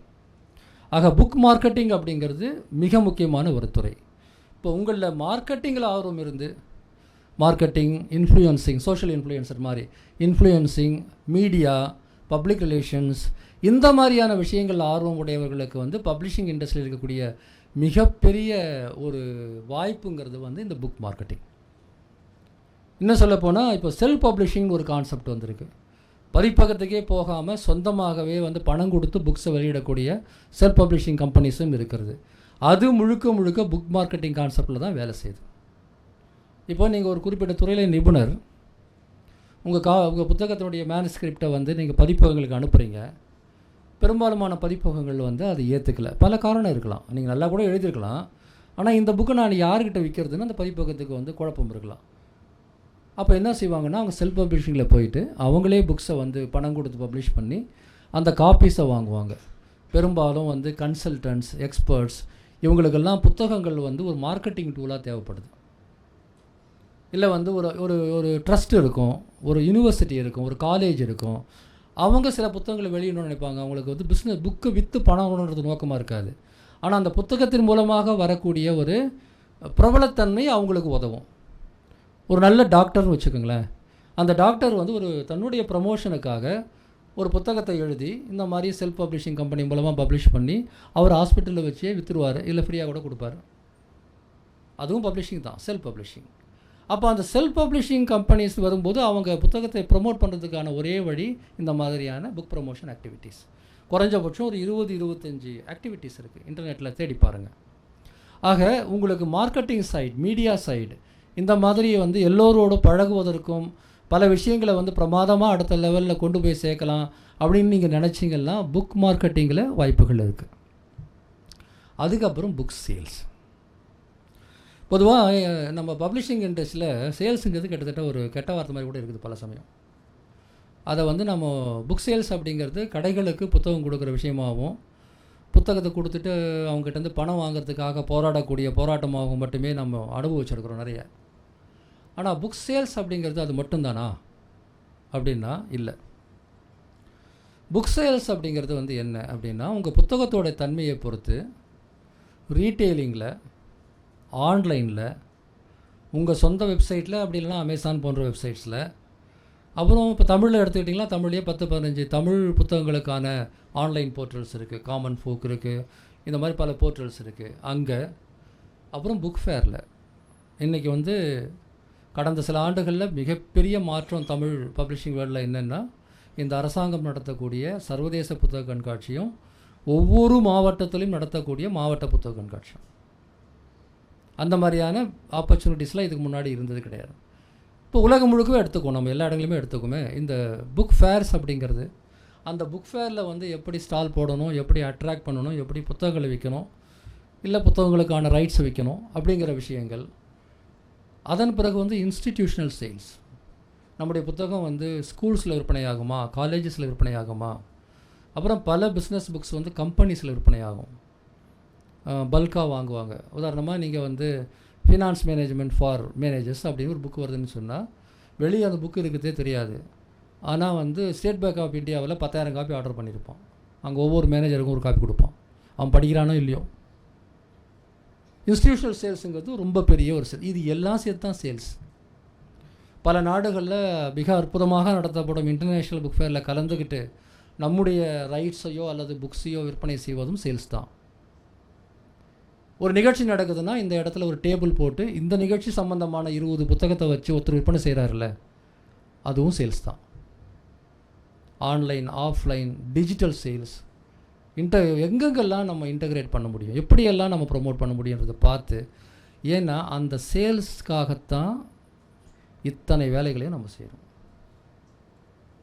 அந்த சேல்ஸ் நடக்கலைன்னா எப்படி பதிப்பகம் செயல்பட முடியும்? எப்படி உங்களுக்கெல்லாம் வேலை கொடுக்க முடியும்? எப்படி உங்களுக்கெல்லாம் நல்ல சம்பளம் கொடுக்க முடியும்? எப்படி ஆத்தருக்கு ராயல்ட்டி கொடுக்க முடியும்? எப்படி சமூகத்துக்கு கடமையாற்ற முடியும்? End of the day book விற்கணும் இல்லையா? ஆக ஒவ்வொரு பதிப்பகத்தினுடைய மிகப்பெரிய சவால் என்பது அந்த குறிப்பிட்ட புத்தகத்துக்கு என்ன மாதிரியான சேல்ஸ் வேணுமோ அதை அடைவது தான். நல்ல ஒரு வளர்ந்த நிலையில் வந்து சேல்ஸ் கொஞ்சம் ஈஸியாக கூட இருக்கும். ரொம்ப பாப்புலர் ஆத்தர் ஒருத்தர் இருக்கிறார் அப்படின்னா அந்த புக்கு வெளியே வருதுன்னு தெரிஞ்சாவே வாங்கிடுவாங்க. ப்ரீ ஆர்டர்லாம் போடலாம். 1ஆம் தேதி வருதுன்னா நீங்கள் அதுக்கு முன்னாடியே 30ஆம் தேதி 20ஆம் தேதியே ஒரு ஆர்டர் போட்டு கூட வாங்கலாம். அது வந்த உடனே விற்று போயிடும். அடுத்தடுத்து எடிஷன்ஸ் வந்துக்கிட்டே இருக்கும். அதெல்லாம் நம்ம ஊரில் இப்போ கற்பனையாக தான் இருக்குது. ஆனால் இது நடந்து தான் இருக்குது. இன்றைக்கி மார்க்கெட்டில் ஒரு புத்தகம் எவ்வளோ சிறப்பாக எழுதப்பட்டாலும், ஒரு ஆத்தர் எவ்வளோ சிறப்பான எழுத்தாளராக இருந்தாலும், ஆனால் மார்க்கெட்டில் அந்த புத்தகத்தை பற்றி சொல்லும்போது அதை பெஸ்ட் செல்லர்னு தான் சொல்லுவாங்க. The best seller, the best written, the best designed, the best marketed அப்படிலாம் சொல்ல மாட்டாங்க. த பெஸ்ட் தாட் அவுட் அப்படிலாம் சொல்ல மாட்டாங்க. Best seller. பெஸ்ட் செல்லர்னால் என்ன? நல்லா விற்குது. நல்ல விற்பனைங்கிறதுடைய அடித்தளம் என்ன? இந்த புத்தகம் சம்மந்தமாக ஒரு ஆத்தரோ, பப்ளிஷரோ, எடிட்டரோ, டிசைனரோ எல்லோரும் என்ன செய்தாங்களோ அதுக்கான விண்டிகேஷன் தான் பெஸ்ட் செல்லிங். ஒரு டைரக்டர், ஒரு ஃபில்ம் எடிட்டர், ஒரு கேமராமேன், ஒரு கதாநாயகன், கதாநாயகி, ஆர்டிஸ்ட்டுங்க, எல்லா டெக்னீஷியன்ஸும் சேர்ந்து உருவாக்கி அந்த படம் நல்லா ஓடினா தான் நல்ல படம். அதாவது நான் நல்ல படம் சொல்கிறது பிஸ்னஸில் சொல்ல வரேன். இது எல்லாம் சிறப்பாக இருந்தால் கூட அந்த படம் ஃப்ளாப் ஆச்சுன்னு வச்சுக்கோங்களேன். எத்தனை படத்தை அந்த ப்ரொடியூசர் எடுப்பார், எத்தனை படம் அந்த நடிகருக்கு கிடைக்கும், எத்தனை படம் அதில் இருக்கக்கூடிய டைரக்டருக்கு வாய்ப்பு கிடைக்கும். அவார்ட் வின்னிங் ஃபிலிம் மட்டும்தான். அவார்ட் வின்னிங் ஃபிலிம்லேயே ஒரு $1000 கொடுத்தாகணும் இல்லை யாருக்கும். ஆக வந்து புக்கு வந்து விற்கணுங்கிறது மிக மிக முக்கியமானது. விற்காத புக்கு அப்படிங்கிறதுக்கு வேறு நோக்கத்தில் போடலாம். இப்போ நான் பொலிட்டிக்கலாக எனக்கு ஒரு விஷயத்தில் ஆர்வம் இருக்குது. அந்த புத்தகம் வந்து விற்று பணம் வரணும்னு எனக்கு அவசியம் இல்லை. ஆனால் இந்த கான்செப்டுக்காக நான் புக்கு போடுறேன்னா நான் போடலாம். அப்பொழுதும் கூட அது ரீச் ஆகலைன்னா அதில் ஏதாவது பலன் இருக்கா? ரீச் ஆகிறது தான். நீங்கள் பணமாக இல்லைனாலும் வேறு விதத்தில் ரீச் ஆகணும் இல்லை. ஆக புக் செல்லிங் அப்படிங்கிறது தான் மிக முக்கியமானது. இன்றைக்கி வந்து எல்லா விஷயங்களையுமே கூட தொழில்நுட்பம் சாத்தியப்படுத்தினாலும் நான் முன்னாடி சொன்ன மாதிரி ஆத்தென்டிக் டிசைனையும் சேல்ஸையும், ரைட்டருடைய அத்தாரிட்டி இருக்குல்ல, ஒரு புத்தகத்தை எழுதுறதுக்கான அத்தாரிட்டி அல்லது க்ரியேட்டிவிட்டி, இதெல்லாம் ஏஐலாம் ஒன்றும் பண்ணாது. ஏஐ இதுக்கெல்லாம் அசிஸ்ட் தான் பண்ண முடியுமே ஒழிய இதை ரீப்ளேஸ் பண்ணவே முடியாது. ஆக்சுவலாக புக் இண்டஸ்ட்ரி வந்து ரொம்ப சேஃப். ஆனால் நாம் நிறைய அந்த புதிய உலகத்தை வந்து புரிஞ்சுக்கிறோம். இப்படி ஒரு புக்கு வந்து நம்ம ஒரு திட்டமிட, ஒரு ஆத்தர் வந்து இதை பற்றி எழுதணும்னு முடிவெடுக்கிறது தொடங்கி கடைசியில் அந்த புத்தக விற்பனை போய் சேர்ந்து அதன் பிறகு இன்னொரு முக்கியமான ஒரு விற்பனை இருக்குது. இந்த விற்பனை புக்கை டைரெக்டாக விற்கிறது, புக் சேல்ஸ். அதன் பிறகு ஒன்று இருக்குது, அது ரைட்ஸ் சேல்ஸ். இதை பற்றி அடுத்த செஷனில் இளங்கோவன் எடுப்பார். நான் சுருக்கமாக சொல்கிறேன். ஒரு புத்தகத்தினுடைய காப்புரிமை இருக்குது. இப்போ இந்த மேற்கு தொடர்ச்சி மலைகளை பற்றி அந்த புக்கு பப்ளிஷிங் ரைட்ஸ் நம்மக்கிட்ட இருக்குது. இப்போது இந்த பப்ளிஷிங் கம்பெனியோ அல்லது அந்த ஆத்தரோட தொடர்புடைய வந்து ஒரு லிட்ரரி ஏஜென்ட்டோ இந்த புத்தகத்தினுடைய காப்புரிமையை மொழிபெயர்த்து மலையாளத்தில் வெளியிடுறதுக்கோ அல்லது ஸ்பானிஷில் வெளியிடுறதுக்கோ வேறு ஒருத்தருக்கு கொடுக்கலாம். பல புத்தகங்கள் எடுத்து பார்த்தீங்கன்னா அந்த புத்தகத்தை பற்றிய குறிப்பு பின்னட்டை குறிப்பிலேயே இந்த புத்தகம் 40க்கும் மேற்பட்ட மொழிகளில் மொழிபெயர்க்கப்பட்டிருக்குன்னு போட்டிருப்பாங்க, பார்த்துருப்பீங்களே. அந்த வேலையை யார் செய்யுதுன்னா அதை செய்யக்கூடியவர்கள் லிட்ரரி ஏஜென்ட்ஸ். அந்த இலக்கிய முகவர்கள் அப்படிங்கிற விஷயத்தையும் தமிழுக்கு வந்து சென்னை இன்டர்நேஷ்னல் புக் ஃபேர் அந்த முறையின் மூலமாக அறிமுகப்படுத்தியிருக்கிறோம். இன்றைக்கி கிட்டத்தட்ட ஒரு 30-40 பேர் அந்த பணிகளில் ஈடுபட்டிருக்கிறாங்க. அதெல்லாம் அதுக்கு முன்னாடி தமிழ்நாட்டில் கிடையாது அப்படி யாரும். அந்த ஏஜென்ட்டுங்கிற வார்த்தை பார்த்தாவே பயந்துருவாங்க இங்கே. இது என்ன நமக்கு தெரிஞ்ச ஒரே ஏஜென்ட்டு எல்ஐசி ஏஜென்ட்டு தான். இது என்ன ஏஜென்ட்டு அப்படின்னு ஒரு பெரிய பயம் இருக்கும். அதெல்லாம் மாற்றி இந்த வேலைகள்லாம் நம்ம வந்து செய்திருக்கிறோம். ஏன் அது ரொம்ப முக்கியம்? இப்போ ஒரு புத்தகம் இருக்குது, நல்ல ஒரு நாவல், தொடர்ச்சியாக நாவல் எழுதக்கூடிய ஒரு நாவலிஸ்ட். அவர் 3 வருஷத்துக்கு ஒரு முறை ஒரு நல்ல நாவல் எழுதுகிறாரு. எல்லா நாடுகள் நாம் எப்படி உலகத்தோட சிறந்த இலக்கியத்தெல்லாம் நம்ம மொழியில் கொண்டு வரணும்னு பதிப்பாளர்கள் முயற்சி பண்ணுறோமோ, எல்லா நாடுகளில் இருக்கிற பதிப்பாளர்களும் அதே பிரச்சனை தான். நாம் ஒரு நல்ல ஸ்பானிஷ் நாவலை கொண்டு வரணும்னு முயற்சி பண்ணும்போது, ஒரு நல்ல இந்தியன் நாவலை கொண்டு வரணும்னு ஸ்பானிஷில் இருக்கிறவர் முயற்சி பண்ணுறார். ஒரு நல்ல அரபு நாவலை தமிழில் கொண்டு வரணும்னு நாம் முயற்சி எடுத்தால், ஒரு நல்ல தமிழ் நாவலை அரபு மொழியில் கொண்டு வரணும்னு ஈஜிப்ட்லேருந்து ஒரு முயற்சி எடுக்கிறார். எல்லாமே கிவ் அண்ட் டேக் தான் உலகத்தில். பப்ளிஷிங் இண்டஸ்ட்ரியில் வந்து அக்கறை பச்சை தான் எப்பவுமே. இதே கதையாக தான் அதுவும் இருக்கும், இதே கதை தான் அது. ஆனால் வேறு உலகம், வேறு கான்டெக்ஸ்ட், வேறு சூழல், வேறு தெரு, வேறு சாப்பாடு, வேறு சண்டை, வேறு திட்டு. ஆனால் விஷயம் கடைசியில் மனுஷனுக்கு 4-5 கதை தான் இருக்குது. அந்த கதை விதவிதமாக உலகம் முழுக்க சொல்கிறத நம்ம படிக்கிறதுல நமக்கு ஒரு இன்பம் இருக்கிறதுனால பசி இருக்குது பதிப்பாளர்களுக்கு. என்ன பசி? கண்டென்ட் பசி, கண்டென்ட் பஞ்சம். அப்போது ரைட்ஸ் வாங்கணும். அப்படி ரைட்ஸை வாங்கும்போது அவங்கவுங்க மார்க்கெட்டுக்கு ஏற்ற மாதிரி வந்து வாங்குகிறாங்க. ஆக ஒரு நல்ல ஒரு தமிழ் நாவல் வந்து இப்போ வந்து மலையாளத்துக்கு போகுதுன்னு வச்சுக்கோங்களேன். அங்கே இருக்கிற பதிப்பாளர் வந்து ஒரு 20,000 ரூபா அட்வான்ஸ் கொடுக்குறேன்னு சொல்லுவார். அதுவே போலிஷ் மொழியில் போனால் அங்கே இருக்கிறவர் வந்து ஒரு $1000 அட்வான்ஸ் கொடுக்குறேன்னு சொல்லுவார். அதே நாவல் ஜெர்மனுக்கு போகுதுன்னா ஒரு $5000 அட்வான்ஸ் கொடுக்குறேன்னு சொல்லுவார். இப்போது அந்த ஆத்தர் ஒவ்வொரு லாங்குவேஜுக்கும் தனித்தனியாக எழுதுனார். ஒரு முறை தானே எழுதினார், ஒரு முறை ஒரு மொழிக்கு எழுதினார். ஆனால் இந்த லிட்ரரி ஏஜென்ட்ஸும் இந்த பப்ளிஷர் நினச்சா என்ன செய்ய முடியும்? 30-40 மொழிகளில் கொண்டு போகும்போது உண்மையிலே தமிழில் எழுதி அவருக்கு கிடைச்ச வருமானத்தை விட அதிக வருமானம் இந்த ரைட் சேல்ஸில் கிடைக்கலாம். ஒவ்வொரு பதிப்பகத்துக்கும் ஒரு 4-5 பேர் வந்து இதை போல் தேவைப்படுது. 4-5 சிறந்த எழுத்தாளர்களை அவங்க ப்ரொமோட் பண்ண வேண்டியிருக்கு. எல்லா எழுத்தாளர்களையும் எல்லாரும் பண்ண முடியாது. ஒவ்வொரு லிட்ரேச்சர் ஏஜென்ட்டுக்கும் ஒரு 10 பேர் இப்படி தேவைப்படுது, 10 எழுத்தாளர்கள். ஆக அந்த எழுத்தாளர்களை எப்படி குளோபலாக ப்ரொமோட் பண்ணுறது, அவங்கள பற்றி ஒரு ப்ரொஃபைல் எழுதுறது, அவங்கள முன்னிறுத்துவது, இன்டர்நேஷ்னல் புக் ஃபேரில் போயிட்டு வந்து அதை வந்து வெளிப்படுத்துவது, சேல்ஸ் பண்ணுவது, அதை ரைட் சேல்ஸ் பண்ணுவதுங்கிறது வந்து ஒரு மிக அற்புதமான, ரொம்ப சவாலான, அதே சமயத்தில் ரொம்ப சவாலான, ரொம்ப அற்புதமான ஒரு பணி. இதிலும் வேலை வாய்ப்பு இருக்கிறது. இது இல்லாமல் இன்னும் நிறைய இருக்கலாம். ஆனால் நான் சொன்னக்கூடிய இந்த விஷயங்கள் தான் எடிட்டோரியல், இந்த ப்ரீ ப்ரெஸ் என்று சொல்லக்கூடிய டிசைன் சம்மந்தப்பட்ட விஷயங்கள், அதில் பிரிண்ட் புக்கு, இ புக்கு, ஆடியோ புக்கு எல்லாமே, பிரிண்ட் பையிங் உட்பட இந்த விஷயங்கள் சேல்ஸில், மார்க்கெட்டிங்கில். அதன் பிறகு வந்து ராயல்ட்டி. பெரிய நிறுவனங்களில் பார்த்திங்கன்னா ராயல்ட்டி மேனேஜ் பண்ணுறதுக்கு மிகப்பெரிய ஆஃபீஸே இருக்கும். ஏகப்பட்ட கன்சல்டன்ட்ஸ் இருப்பாங்க, அக்கௌண்டன்ட்ஸ் இருப்பாங்க, புத்தகத்துடைய கணக்கு வந்து கரெக்டாக மெயின்டைன் பண்ணணும், பெர்மிஷன்ஸ் வாங்குறதுக்கும் கொடுக்குறதுக்கும் ஏகப்பட்ட வேலை இருக்கும்னு நம்ம நினச்சி பார்க்க முடியாத அளவுக்கு பெரிய நிறுவனங்களில் பெரிய அளவு வாய்ப்புகள் இருக்குது. சரி, இதை நம்ம வந்து ஒரு வேலை வாய்ப்பாக எடுத்துக்கிறதுல நமக்கு என்ன சவால் இருக்குது அப்படின்னு பார்த்திங்கன்னா, நான் முன்னாடி சொன்ன மாதிரி தமிழ் பப்ளிஷிங் இப்போது வந்து ஒரு டெவலப்மெண்ட் ஸ்டேஜில் தான் இருக்குது. டெவலப்மெண்ட் ஸ்டேஜ்னால் என்னென்னா, வாய்ப்புகள் இருக்குது, ஆனால் அதுக்கு உடனடியாக வந்து எல்லா ரிவார்டும் கிடச்சிடாது. ஆனால் இப்போ நீங்கள் உள்ளே போனீங்கன்னா நாளைக்கு பெரிய ஆளாக இல்லை. அதான் அதுக்கு அர்த்தம். டெவலப்மெண்ட் ஸ்டேஜ்னால் அது அர்த்தம். ஏர்லி ஸ்டேஜ் பெருசாக இன்றைக்கி வாய்ப்புகள் அதிகமாக உங்களுக்கு தெரியாது, பெரிய சம்பளம்லாம் கிடைக்காது. ஆனால் இதுதான் டைம். நாளைக்கு போனீங்கன்னா டூ லேட் ஆகிடும். இதுதான் நேரம். இங்கிலீஷ் பப்ளிஷிங் எடுத்துக்கிட்டால் அவங்க உண்மையை சொல்ல போகும்போது அவங்க ஏற்கனவே பெரிய பெரிய ராட்சசர்கள் போல் வளர்ந்துருக்குறாங்க. ஆனால் இந்த புதுசாக வரக்கூடிய டெக்னாலஜி மாற்றங்களால் அங்கே ஒரு பெரிய அதிர்ச்சியும் இருக்குது. எந்த வேலை இருக்கும், எந்த வேலை போயிடும், ஏஐயுடைய தாக்கம் எப்படி இருக்கும், நாம் வந்து அதுக்கேற்ற மாதிரி வளரலாம் என்ன ஆகும்னு சொல்லிவிட்டு அங்கேயும் பதற்றம் இருக்குது. ஆனால் இது எல்லா டிபார்ட்மெண்ட்லேயும் இருக்குது, எல்லா பிஸ்னஸ்லேயும் தானே இருக்குது இன்றைக்கி. ஆக வளர்ந்த நிறுவனங்களில் ஒரு விதமான பதற்றமும், வளரும் சூழலில் இருக்கக்கூடிய நிறுவனங்களை பொறுத்த வரையில் கொஞ்சம் ரிசோர்ஸ் கிரன்ச்சும் இன்றைக்கி இருந்துகிட்ருக்கு. ஆனால் ஒட்டுமொத்தமாக இந்த இண்டஸ்ட்ரி எப்படி இருக்குன்னு தெரிஞ்சுக்கிட்டால் ஒரு முடிவுக்கு வந்துடலாம். சரி, இவ்வளவும் முயற்சி பண்ணாலும் இதில் வந்து நான் நாளைக்கு நல்லா சம்பாதிக்க முடியுமா? இதுதான் முதல் கேள்வி. நாளைக்கு வந்து என் குடும்பத்தை நான் காப்பாற்றணும், குறைஞ்சபட்சம் இந்த சமூகத்தில் வந்து ஒரு கௌரவமான மனிதர்களாக நம்ம வாழணும். நமக்கு இலக்கிய ஆர்வம் இருக்கிறதுனால, புத்தகத்தில் ஆர்வம் இருக்கிறதுனால வேலைக்கு வந்துடக்கூடாது. உண்மையிலே அது நமக்கு சோறு போடணும்னு சொல்லுவாங்க இல்லையா, இதெல்லாம் இருக்குமா என்னன்ற கேள்விக்கு வந்து என்னுடைய பதில் என்னென்னா, அதுக்கான காலம் கொஞ்சம் கொஞ்சமாக வந்துட்டுருக்கு. நீங்கள் வந்து கொஞ்சம் தைரியமாக அதே சமயத்தில் ஸ்டெப் பை ஸ்டெப்பாக காலடி எடுத்து வச்சிங்கன்னா நிச்சயமாக ஒரு பெரிய வாய்ப்பை வந்து இது தரும் அப்படின்னு நான் நினைக்கிறேன். நான் உங்களுக்கு தான் சொன்ன ஆரம்பத்தில் நான் உங்களுக்கு எந்த ரோசி பிக்சரும் கொடுக்கல. நான் உள்ளதை உள்ளபடி சொல்கிறேன். நீங்கள் உள்ளே வந்தீங்கன்னா உங்களுக்கு நேராக எடுத்த உடனே கையில் 1 லட்ச ரூபா சம்பளம் கொடுப்பாங்களான்னு நான் சொல்லலை. It's not possible. ஆனால் ஒன்று சொல்ல முடியும்,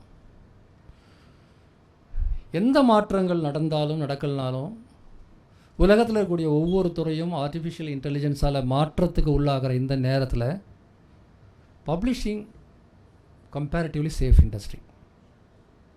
காரணம், இங்கே மனிதர்களை நேருக்கு நேர் முகம் கொண்டு நாம் செயல்பட வேண்டியிருக்கு. ஒரு பேங்க்கில் இருக்கிற கிளர்க்கு மாதிரி கம்ப்யூட்டருக்கும் நமக்குமே வாழ்க்கை அப்படிலாம் ஒன்றும் இல்லை, கிடையாது. ஒரு ஆத்தரை, ஒரு டிரான்ஸ்லேட்டரை, ஒரு டிசைனரை நீங்கள் ஃபேஸ் பண்ணணும். இன்னொரு பக்கம் ரைட்டர்ஸ் மட்டும் இல்லாமல் ரீடர்ஸை ஃபேஸ் பண்ணணும். நேருக்கு நேரு போகணும். இது வந்து மனிதர்கள் கூடுகிற இடமாகவே இருந்துக்கிட்டே இருக்கும். லோக்கல் புக் ஷாப்பாக இருக்கட்டும், இன்டர்நேஷ்னல் லெவலில் ஒரு ஃபேராக இருக்கட்டும், மனிதர்கள் கலந்து கொள்கிற, மனிதர்கள் உறவாடுகிற, ஊடாடுகிற ஒரு விஷயமாகத்தான் எதிர்காலத்துலேயும் இருக்கும். படிக்கக்கூடிய அந்த நேரத்தில் நீங்கள் புக்காக படிக்கலாம், ஆடியோ புக்காக படிக்கலாம். ஆனால் அந்த ஆத்தரோடு நீங்கள் கனெக்ட் பண்ணுற விஷயம் வந்து ரியலானது. ஆக இந்த இண்டஸ்ட்ரி கம்பேரிட்டிவ்லி 100% சொல்ல முடியல என்னால். கம்பேரிட்டிவ்லி வந்து இது ஒரு சேஃபானது. ரெண்டாவது, இந்தியா மாதிரியான வளர்முக நாடுகளில், வளர்ந்துட்டு இருக்கிற நாடுகளில் இந்த மாதிரியான புக்ஸை படிக்கிறதுக்கான ஒரு தலைமுறை முன்பை விட இனிமேல் தான் வரும். எக்கனாமிக்கலாக இனி தான் சாத்தியம். இதுக்கு முன்னாடி நம்முடைய சம்பாத்தியம் அப்படிங்கிறது பெரும்பாலும் அடிப்படை வாழ்வாதாரங்களுக்கானது மட்டும்தான். குழந்தைகளுக்கு நம்ம செலவு பண்ணுறதா இருக்கட்டும், நாம் செலவு பண்ணுறதா இருக்கும், நாம் எல்லாமே நம்ம சம்பளத்தை எண்ணி பார்த்து நம்ம எந்த காலத்துலேயும் புக்கு வாங்குறதுக்குன்னு ஒரு பட்ஜெட் நம்ம குடும்பத்தில் போட முடியாது இல்லையா. நான் சொல்கிறது வந்து ஒரு working class, middle class, lower middle class சொல்கிறேன். அப்பர் கிளாஸ் இருக்கிறத பற்றி நான் பேசலை. ஸோ நம்ம புத்தகங்களை வந்து வாங்கிறது அப்படின்றதுக்குன்னே ஒரு பட்ஜெட்லாம் போட முடியாத ஒரு சமூகமாக இருந்த சூழல் மாறி என்னால் புக்ஸ் வாங்க முடியுன்ற ஒரு காலகட்டத்துக்கு வந்திருக்கிறோம். அதனால தான் புக் ஃபேரில் இன்றைக்கும் அவ்வளோ கூட்டம் வருது. ஆன்லைன் புக் ஷாப், அமேசான் தொடங்கினதே புக்ஸ்லேருந்து தான். இன்றைக்கி அதில் விற்காது எதுவுமே கிடையாது. உலகத்தில் இருக்கிற எல்லாத்தையும் அமேசான் விற்குது. ஆனால் 25 வருஷத்துக்கு முன்னாடி அவங்க தொடங்குறது எதில் தொடங்கினாங்க? புக்ஸ்லேருந்து தான் தொடங்கினாங்க. முதல் அமேசானுடைய செல்லிங் ப்ராடக்ட் புக்ஸ் தான். பல காரணம் இருக்கட்டும், ஆனால் புக்ஸில் தான் தொடங்கினாங்க. ஆக வந்து இந்த புத்தகங்கிறது வடிவங்கள் மாறினாலும் உள்ளடக்கம் மாற போகிறதில்ல. அந்த கதையை சொல்லி தான் ஆகணும், அந்த கவிதையை எழுதி தான் ஆகணும், அந்த விஷயத்தை நம்ம டிஸ்கஸ் பண்ணி தான் ஆகணும், அந்த அரசியலை நம்ம வந்து பகிர்ந்து கொண்டு தான் ஆகணும், அந்த அறிவியலை வந்து நாம் வந்து விவாதித்து தான் ஆகணும். ஆக வந்து இந்த தனிப்பட்ட முறையில் எக்ஸ்பர்ட்ஸ், ஆத்தர்ஸ் அவர்களுடைய மூளையில் உதிக்கக்கூடிய விஷயங்கள் புத்தகங்களாக, அது எந்த ஃபார்மேட்டில் இருந்தாலும் சரி, நாளைக்கு பிரெயின் மிஷின் இன்டர்ஃபேஸ் மூலமாக அப்படியே உங்கள் மூளைக்கு ஒரு எஸ்எம்எஸ் மாதிரி அனுப்புனா கூட சரி. எப்படி பார்த்தாலும் இந்த புத்தகத்துறைங்கிறது வெவ்வேறு வடிவங்களில் வரும். இதில் நான் சொன்ன இந்த விஷயங்கள், editorial, sales, marketing, design, book fairs, rights, translation rights, இந்த எந்த விஷயங்களுமே பெரிய அளவுக்கு டெக்னிக்கலாக மாற்றத்துக்கு உள்ளாகுமே ஒழிய அதனுடைய ரோல் இல்லாமல் போகாது. இப்போ நான் வந்து ஏஐ தொழில்நுட்பத்தில் மொழிபெயர்ப்பு தொழில்நுட்பத்தை கொடுக்குறோம். கடந்த வாரம் நாங்கள் ஒரு புத்தகத்தை மொழிபெயர்த்தோம். அந்த புத்தகம் பேர் வந்து ஷிம்மர் டோன்ட் ஷேக். நதீம் சடக்குன்னு சொல்லிட்டு வந்து யூகேயில் ஒரு ரொம்ப பாப்புலரான ஒரு பப்ளிஷிங் இண்டஸ்ட்ரி வெட்டரன். அவர் என்ன சொல்கிறார், ஏஐ அண்ட் பப்ளிஷிங் பற்றி ஒரு புத்தகம் எழுதியிருக்காரு. அதில் அவர் என்ன சொல்கிறேன்னா, பப்ளிஷரை பார்த்து இந்த ஏஐ வந்து இனி தவிர்க்க முடியாது தான், ஆனால் நீங்கள் பயப்படாதீங்க, இதனால் உங்களுக்கு ஒன்றும் பெரிய இழப்பு ஏற்படாது, என்னென்ன மாற்றங்களை நீங்கள் செஞ்சுக்கிட்டீங்கன்னா ஏஐ யுகத்துலேயும் நீங்கள் நல்லா பப்ளிஷ் பண்ணலாம் அப்படிங்கிற அடிப்படையில் எழுதப்பட்ட புத்தகம் அது பேர் ஷிம்மர் டோன்ட் ஷேக். அந்த புத்தகத்தையே ஏஐ மூலமாக மொழிபெயர்க்கலான்னு அவருக்கு ஒரு சஜஷன் சொல்லி அந்த புத்தகத்தை வந்து கிரீக் மொழியில் மொழிபெயர்த்து கடந்த வாரம் தெசலோனிக்கி இன்டர்நேஷ்னல் புக் ஃபேரில் ரிலீஸ் பண்ணாங்க. அந்த புக்கு தமிழும் நாங்கள் மொழிபெயர்த்துருக்கிறோம். விரைவில் அதை நம்ம ஒரு வெளியீட்டு விழா திட்டமிட்டுருக்கிறோம். ஸ்பானிஷில் ட்ரான்ஸ்லேஷன் போயிட்டுருக்குது. கிர்கிஸ் அண்ட் கசாக் மொழியில் மொழிபெயர்ப்பு போயிருக்கு. நான் இதை ஏன் சொல்கிறேன்னா, இந்த மொழிபெயர்ப்பு செய்யும்போது மொழிபெயர்ப்பாளருக்கு வேலை இல்லாமல் போயிடுச்சா அப்படின்னு பார்த்தா வேலை இல்லாமல் போகலை. எந்த சிஸ்டம் மொழிபெயர்த்தாலும் மனிதர், அதாவது ஹியூமன் டிரான்ஸ்லேட்டர்ஸை பொறுத்த வரையில் அவர்களுக்கான வேலை போகலை. ஒரு மொழிபெயர்ப்பு தொழில்நுட்பம் 99% எஃபெக்டிவாக இருந்தாலும் 1% தப்பு வந்தாலும் அதை நீங்கள் படிக்க முடியாது. அதான் உண்மை. 100% வரவே வாய்ப்பு இல்லை, தியரட்டிக்கலாகவே வாய்ப்பு இல்லை. ஒரு பக்கத்தில் 300 வார்த்தை இருக்குன்னு வச்சுக்கோங்க. 99% கரெக்டுன்னா எத்தனை வார்த்தையில் தப்பு இருக்கும் சொல்லுங்கள்? ஒரு பக்கத்தில் 300 வேர்டு இருக்குது, 99% பெர்ஃபெக்ட் ட்ரான்ஸ்லேஷன், 1% தான் பிரச்சனை இருக்குது. அப்படின்னா அந்த பக்கத்தில் எத்தனை தப்பு இருக்கும்? சாதாரண வாய்ப்பாடு தானே சொல்லுங்களேன். 300 வார்த்தை 99% கரெக்டாக இருக்குது, 1%ல் பிரச்சனை இருக்குதுன்னா 1% எத்தனை வார்த்தை? 3 வார்த்தை. அந்த புத்தகம் 300 பக்கம்னா எவ்வளோ வார்த்தை தப்பு இருக்கும்? தப்புன்னு இல்லை, ஏதோ பிரச்சனை இருக்கும். 900 வார்த்தை தப்போட புக்கு பப்ளிஷ் பண்ணுவீங்களா? நீங்கள் என்ன தான் ஏஐ பயன்படுத்தினாலும் ஹியூமன் ரோல் மாறாது. அதுக்கு நாங்களே சாட்சி. அந்த தொழில்நுட்பத்தை பயன்படுத்தி புக்கை போட்டிருக்கோம், நாங்களே சாட்சி. தமிழ் புக்கு நான் தான் எடிட் பண்ணுறேன். எடிட் பண்ணும்போது எனக்கு தெரியுது, ஓகே இந்த இடத்துல வந்து ஏஐ வந்து இது பண்ணாது. அதே போல் ஏஐ வச்சு எழுதிடலாம், ஏஐ வச்சு டிசைன் பண்ணிடலாம், ஏஐ வச்சு எல்லாம் இல்லை. ஏஐ வந்து மிகப்பெரிய ப்ரொடக்டிவிட்டி டூலாக உங்களுக்கு உதவும். ஏஐ வச்சு வந்து நான் பப்ளிஷிங் கான்டென்ட்லாம் உருவாக்கலாம். பப்ளிஷிங் கான்டென்ட் பப்ளிஷ்னு சொன்னாவே ஹியூமன் இல்லாமல் இருக்க முடியாது. ஹியூமன் இல்லாமல் பப்ளிஷ் ஆகிற எதுவும் விற்காது. ஏன்னா அது ஆன்லைனில் உங்களுக்கு ஃப்ரீயாக கிடைக்குமே. அப்போ எங்கே பிஸ்னஸ் இருக்குது? ஒரு கண்டென்ட்டை வந்து நீங்கள் ChatGPTயில் ஃப்ரீயாக எடுத்துட்டிங்கன்னா அந்த வேல்யூ ஹஸ் கான், ரைட்? அப்புறம் வந்து நீங்கள் எப்போ பப்ளிஷிங் என்ன பண்ண முடியும்? ஒன்றுமே பண்ண முடியாது. ஆக பப்ளிஷிங் இண்டஸ்ட்ரிலாம் காணாமல் போயிடுமான்னா போகாது. They will evolve. ஸோ இந்த ஏஐயுடைய சேலஞ்சையும் எடுத்துக்கிட்டு பார்த்தீங்கன்னா என்ன நான் சொல்லுவேன்னா, நான் சொன்ன அந்த editorial, translation, design, sales, marketing, administration, rights எல்லாவற்றிலும் ஏஐ பயன்படுத்தக்கூடிய ஸ்கில்ஸ் உள்ள ஒருவராக நீங்கள் இருக்கிற பட்சத்தில் உங்களுக்கு பிரகாசமான எதிர்காலம் இருக்கிறது. ஆனால் நான் ஏஐலாம் பயன்படுத்த மாட்டேன்னு சொன்னீங்கன்னா ஒன்றும் செய்ய முடியாது. இல்லை ஏஐ எல்லாத்தையும் பண்ணிவிட்டுன்னு நினச்சேன்னா நீங்கள் தான் ஆப்பர்ச்சுனிட்டி மிஸ் பண்ணுறீங்கன்னு அர்த்தம். இதுதான் வந்து இந்த பப்ளிஷிங் இண்டஸ்ட்ரியில் நீங்கள் இருக்கக்கூடிய வேலைவாய்ப்பு பற்றி ஒரு காமனான ஒரு மேலோட்டமான பார்வையை நான் வந்து உங்களுக்கு கொடுத்துருக்குறேன். இதில் மொழி 2ஆம் பட்சம் தான். நீங்கள் தமிழ் பப்ளிஷிங் வேர்ல்டில் வேலை செய்யணுமா, இல்லை இங்கிலீஷில் வேலை செய்யணுமா, அதெல்லாம் 2ஆம் பட்சம் தான். அது வந்து கரியராக பயன்படுத்தும் போது இங்கே வேலை செஞ்சு நீங்கள் அங்கே கூட போயிடலாம். முதல்ல லோக்கல் கம்பெனிஸில் வேலை செய்து நாளைக்கு வந்து பெரிய நிறுவனங்களுக்கு கூட போகலாம். நான் சொல்கிறது கடைசியில் ஒரு புள்ளி வார்த்தை சொல்லிவிட்டு கேள்வி பதில் பகுதிக்கு வரேன். இன்றைக்கி இந்தியாவில் வந்து புக் பப்ளிஷிங் மார்க்கெட் இருக்கு இல்லையா, அதனுடைய வேல்யூ யாருக்காவது தெரியுமா? இந்த புக் பப்ளிஷிங் மார்க்கெட்டுடைய வேல்யூ ஒரு வருஷத்துக்கு எவ்வளவு புக்கு விற்கிது, அதனுடைய வேல்யூ எவ்வளோ கோடி இந்தியாவில் புக்கு விற்கிது? ஏதாவது அசம்ஷன்? 80,000 கோடிக்கு மேலே ஒரு ஆண்டு இந்தியாவில் விற்கிற புத்தகங்களுடைய மதிப்பு. உலகம் முழுக்க அது இன்னும் பல பல பல மடங்கு அதிகம். சார் தமிழ் மார்க்கெட்டிங் பற்றி ஏதாவது ஐடியா இருக்கு? நீ வம்ப வேலைக்கு வாங்குறாங்க. அதுக்கு வரேன். இந்த 80,000 கோடியில் இந்தியாவை பொறுத்த வரையில் அதில் கிட்டத்தட்ட ஒரு 70,000 கோடிக்கு மேலே வெறும் text book market, academic books, school book, college book, entrance exam book, இந்த மாதிரி டெக்ஸ்ட் புக் மார்க்கெட். மீதி இருக்கிற தொகையில் ஒரு 10,000 கூட சரியாக சொல்லப்போனால் ஒரு 4,000-5,000 கோடி தான் நாம் படிக்கிற கதை, கவிதை, இந்த ஃபிக்ஷன், நான் ஃபிக்ஷன், ட்ரேட் புக்ஸ்லாம் சொல்கிறேன். ஒரு நல்ல பகுதி வந்து சில்ட்ரன் புக்ஸுக்கும் போகுது. அது இல்லாமல் சொல்கிறேன், ஒரு 4,000 கோடி ரூபாய் தான் இன்றைக்கி அப்ராக்சிமேட்டாக எல்லா இந்திய மொழிகளுக்கும் சேர்த்து இருக்கக்கூடிய ட்ரேட் புக் மார்க்கெட். இந்த ட்ரேட் புக் மார்க்கெட்டை மொழிகள் ரீதியாக பிரிச்சிங்கன்னா ஒரு மொழிக்கு 300-400 கோடி ரூபா வரும். தமிழ் வந்து 200-300 கோடி இருக்கும். டெக்ஸ்ட் புக்கும் சேர்த்தா? டெக்ஸ்ட் புக் இல்லாமல் ட்ரேட் புக்ஸ் மார்க்கெட் வந்து 200-300 இருக்கணும். அதை வந்து நம்ம இன்னும் ஃபுல்லாக நம்ம அளவு பண்ணலை, ஆனால் மார்க்கெட் சைஸ் அவ்வளோ இருக்கணும். சரி, என்ன பொட்டன்ஷியல் இருக்குது? இப்போ இன்றைக்கி இருக்கிறது கம்மியாகவே இருக்கட்டும். இப்போது இந்தியாவில் சொன்னேன் இல்லையா, 80,000 கோடியில் 70-75,000 கோடி வந்து உங்களுக்கு வந்து அகாடமிக் புக்ஸ்ன்னு சொன்னால், யூரோப்பில் எப்படி இருக்குன்னா 50-50 இருக்குது.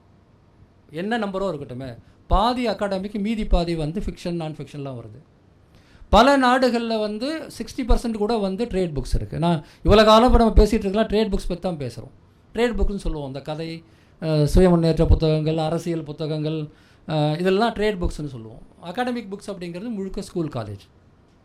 அதுலேயும் பெரிய வாய்ப்பு இருக்குது உங்களுக்கு. ஆனால் ட்ரேட் புக்ஸில் வந்து என்ன வாய்ப்பு இருக்குது அப்படின்னு நீங்கள் பார்த்தீங்கன்னா, ஒரு சமூகத்தினுடைய பையிங் கெப்பாசிட்டி உயர தான் ட்ரேட் புக் வரும். ஸ்கூல் புக் அப்படி கிடையாது. இல்லைனாலும் கவர்மெண்ட் வாங்கி ஃப்ரீயாக கொடுத்தாகணும், இல்லை கவர்மெண்ட்டே பிரிண்ட் பண்ணி கொடுத்தாகணும். அது வந்து அத்தியாவசியம், அரிசி மாதிரி அது. இப்போ தமிழ்நாட்டில் வந்து மாணவர்களுக்கு வந்து புக்ஸ் இல்லைன்னா, இன்றைக்கோ தமிழ்நாடு அரசு முடிவு பண்ணி இலவச புத்தகம்னு கொடுத்துட்டோம்.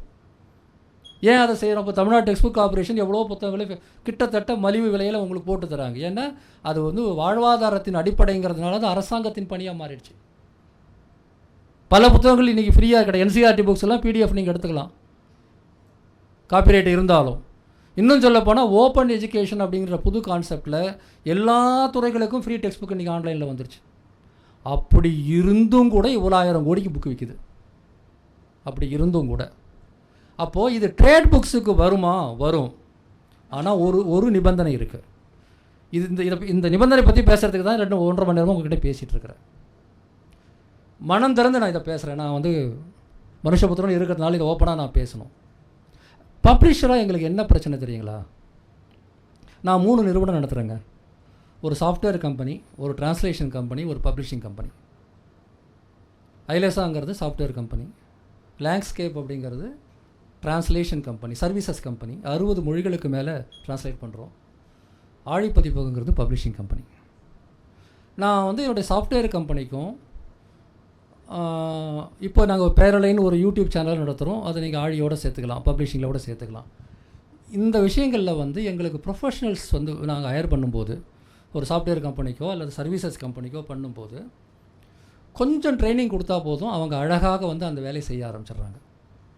ஒரு சாஃப்ட்வேர் டெவலப்பர் வராருன்னா ஏற்கனவே படிச்சுட்டு தானே வராரு, பைத்தன் படிச்சுட்டு வராரு. நாங்கள் எங்களுக்கு என்ன வேணும்னு சொல்லி கொடுத்தா 2 மாதத்தில் அவர் ப்ரிப்பேர் ஆகிடுறாரு. சர்வீஸ் இண்டஸ்ட்ரியில் பிபிஓ இண்டஸ்ட்ரி மாதிரி ஆன்லைனில் வந்து ஃபைல் அனுப்புறது, வாங்கிறது, இந்த மாதிரியான விஷயங்கள், பப்ளிஷிங் மாதிரியான பேஜ் செட்டப், இந்த மாதிரி விஷயம்லாம் வரும்போது கிடச்சிட்றாங்க. ஆனால் பப்ளிஷிங்க்கு வந்து அப்படி எதுவுமே கிடையாது. நீங்கள் வந்து ஒரு 90% அல்லது 80%, ஏன் 50%, 20% ஸ்கில்டோடு வந்தீங்கன்னா அதுக்கு மேலே வந்து நாங்கள் கொண்டு போக முடியும். ஆனால் இந்த டிஸ்ட்ரிக்ட் வரக்கூடியவர்கள் பெரும்பாலுமான பேர் ஒரு இலக்கிய ஆர்வம், புத்தகத்துறையில் ஆர்வம், நாளைக்கு தமிழ் சினிமாவில் போகிறதுக்கான என்ட்ரி பாயிண்ட், இந்த மாதிரியான எண்ணங்களில் தான் வராங்க. அப்போ என்ன ஆகுதுன்னா, இதை ஒரு ப்ரொஃபஷனாக எடுத்துங்கிற எண்ணமே அதில் வந்து 80% பீப்புள் கிடையாது. நான் சொன்ன மாதிரியே இது ஒரு developing industry, not the developed industry. அப்போது சம்பளம் கொடுக்குற நிலைமை வந்து மாறணும்னா இது வந்து ஒரு அக்ரஸிவான இண்டஸ்ட்ரியாக மாறினா மட்டும்தான் சேலரியே நிறைய கொடுக்க முடியும். ஆனால் நான் ஒரு ஆண்டர்ப்ரனராக, நான் ஒரு சாஃப்ட்வேர் கம்பெனியோ சர்வீசஸ் கம்பெனியோ செய்யும்போது அப்போவும் குறைவான காசில் தான் அந்த பிஸ்னஸை நான் தொடங்குறேன். ஆனால் சீக்கிரம் ஸ்கேலப் பண்ண முடியுது. காரணம், அந்த எம்ப்ளாயீஸால் மட்டும்தான் ஸ்கேலப் பண்ண முடியுது, வேறு எதுவுமே கிடையாது.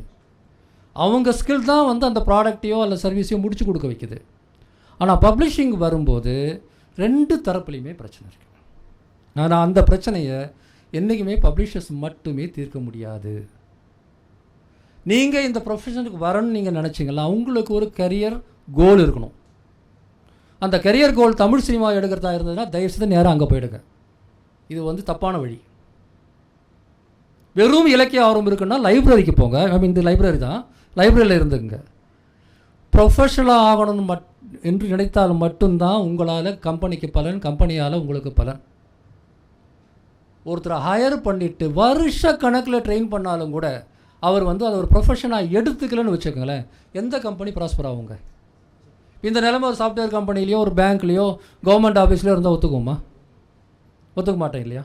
ஆக இங்கே வந்து பதிப்பகங்கள் வளர முடியாததுக்கு பல காரணம் இருக்குது. நீங்கள்லாம் காரணம் இல்லை, பல காரணம் இருக்குது. ஆனால் அது ஒரு முக்கியமான பிரச்சனை, நான் நம்பி பணம் போட்டாலும் கூட ஒரு பதிப்பகம் வந்து சரி நம்ம இதை கொண்டு வரணும்னு சொல்லிட்டு பணத்தை செலவு பண்ணாலும் கூட ஒரு நல்ல டிசைனரை அந்த புக்குக்கு என்ன மாதிரி கவர் டிசைன் பண்ணணும் அப்படின்றதுக்கான ஒரு வாய்ப்பு, அல்லது அந்த புத்தகத்துக்கான டிரான்ஸ்லேஷன் எப்படி இருக்குன்றதுக்கான ஒரு திறன் உடையவர்கள்னு பார்க்கும்போது விரல் விட்டு எண்ணிடலாம். புக் ஃபேர் நடக்கிறதுக்கு முன்னாடி ஒரு 4-5 கவர் டிசைனருக்கு தான் மகசூல். எல்லாரும் அவருக்கு தான் ஃபோன் பண்ணுவோம். அவர் வந்து ஒரு நாளைக்கு 24 மணி நேரம் வேலை செஞ்சாலும் சாரி சார் எனக்கு நேரம் இல்லைன்னு தான் சொல்ல வேண்டி வருது. ஏன் அவ்வளோ மோசமாக இருக்குது? தமிழில் ஒரு 20 நல்ல கவர் டிசைனர் உருவாக்க முடியாதா இந்த 8 கோடி பேரில்? மொழிபெயர்ப்பாளர்கள் இல்லை. எங்கே வந்து இப்போ மற்றவர்கள் வந்து பதிப்பகங்கள் மேல் குற்றம் வைக்கலாம், நான் இல்லைன்னு சொல்ல வரல. பட் ஆஸ் எ ப்ரொஃபஷனல் நீங்கள் வந்து உங்கள் அளவில் தயார்படுத்திக்க தயாராகணும். சும்மா வந்து ஒரு வேலைன்னு வரக்கூடாது. இல்லை, சும்மா வேலை கிடையாது. சாஃப்ட்வேர் கம்பெனிக்கு போகிற மாதிரி தான், பிபிஓ கம்பெனிக்கு போகிற மாதிரி தான், கவர்மெண்ட் ஆஃபீஸ் போகிற மாதிரி தான். அதை நான் ஒழுங்கான வேலை செய்கிறவங்கள சொல்கிறேன். எல்லா துறைகளிலும் வந்து ஒழுங்காக வேலை செய்யணும்னு நினைப்பதை போலவே பப்ளிஷிங்லேயும் நம்ம வளரணும். 5 வருஷம் கழித்து பெங்குவினில் வேலை செய்யணும், ஹார்ப்பர் காலின்ஸில் வேலை செய்யணும், இல்லை அதை விட பெருசாக வேலை செய்யணும், இல்லை நான் ஒரு பெரிய கம்பெனியை தொடங்கணுங்கிற அந்த ப்ரொஃபஷனல் தாகமும் அந்த அந்த முனைப்பும் இல்லாமல் போனீங்கன்னா என்ன தெரியுமா ஆகும்? நாங்கள் என்ன ஆட் கொடுத்தாலும் எங்களுக்கு ஒரு கால் வரும். சார் நீங்கள் அட்வர்டைஸ்மெண்ட் பார்த்தோம், நாங்கள் வந்து வரணும்னு நினைக்கிறோம். சரிங்க, நீங்கள் என்ன செய்வீங்க? நான் நல்லா ப்ரூஃப் ரீட் பண்ணுவோம் சார். நான் வந்து எடிட்டருக்கு விளம்பரம் போட்டாலும் சரி, சேல்ஸுக்கு விளம்பரம் போட்டாலும் சரி, மார்க்கெட்டிங் விளம்பரம் போட்டாலும் சரி, டிரான்ஸ்லேஷன் விளம்பரம் போட்டாலும் சரி, இந்த ஒரு கால் தான் வரும். நான் நல்லா ப்ரூஃப் ரீட் பண்ணுவேன் சார். அப்போது மார்க்கெட்டில் இல்லை, 2 தரப்புமே பிரச்சனை இருக்குது. ஆனால் ப்ரொஃபஷனலாக வரக்கூடியவங்க வந்து ஏன் அவங்க வாழ்க்கையை பற்றி அவங்க கவலைப்படக்கூடாது? அதான் நான் கேட்குறேன். பப்ளிஷரை விட்டுருங்க, அவங்க வாழ்க்கையை விட்டுடுங்க.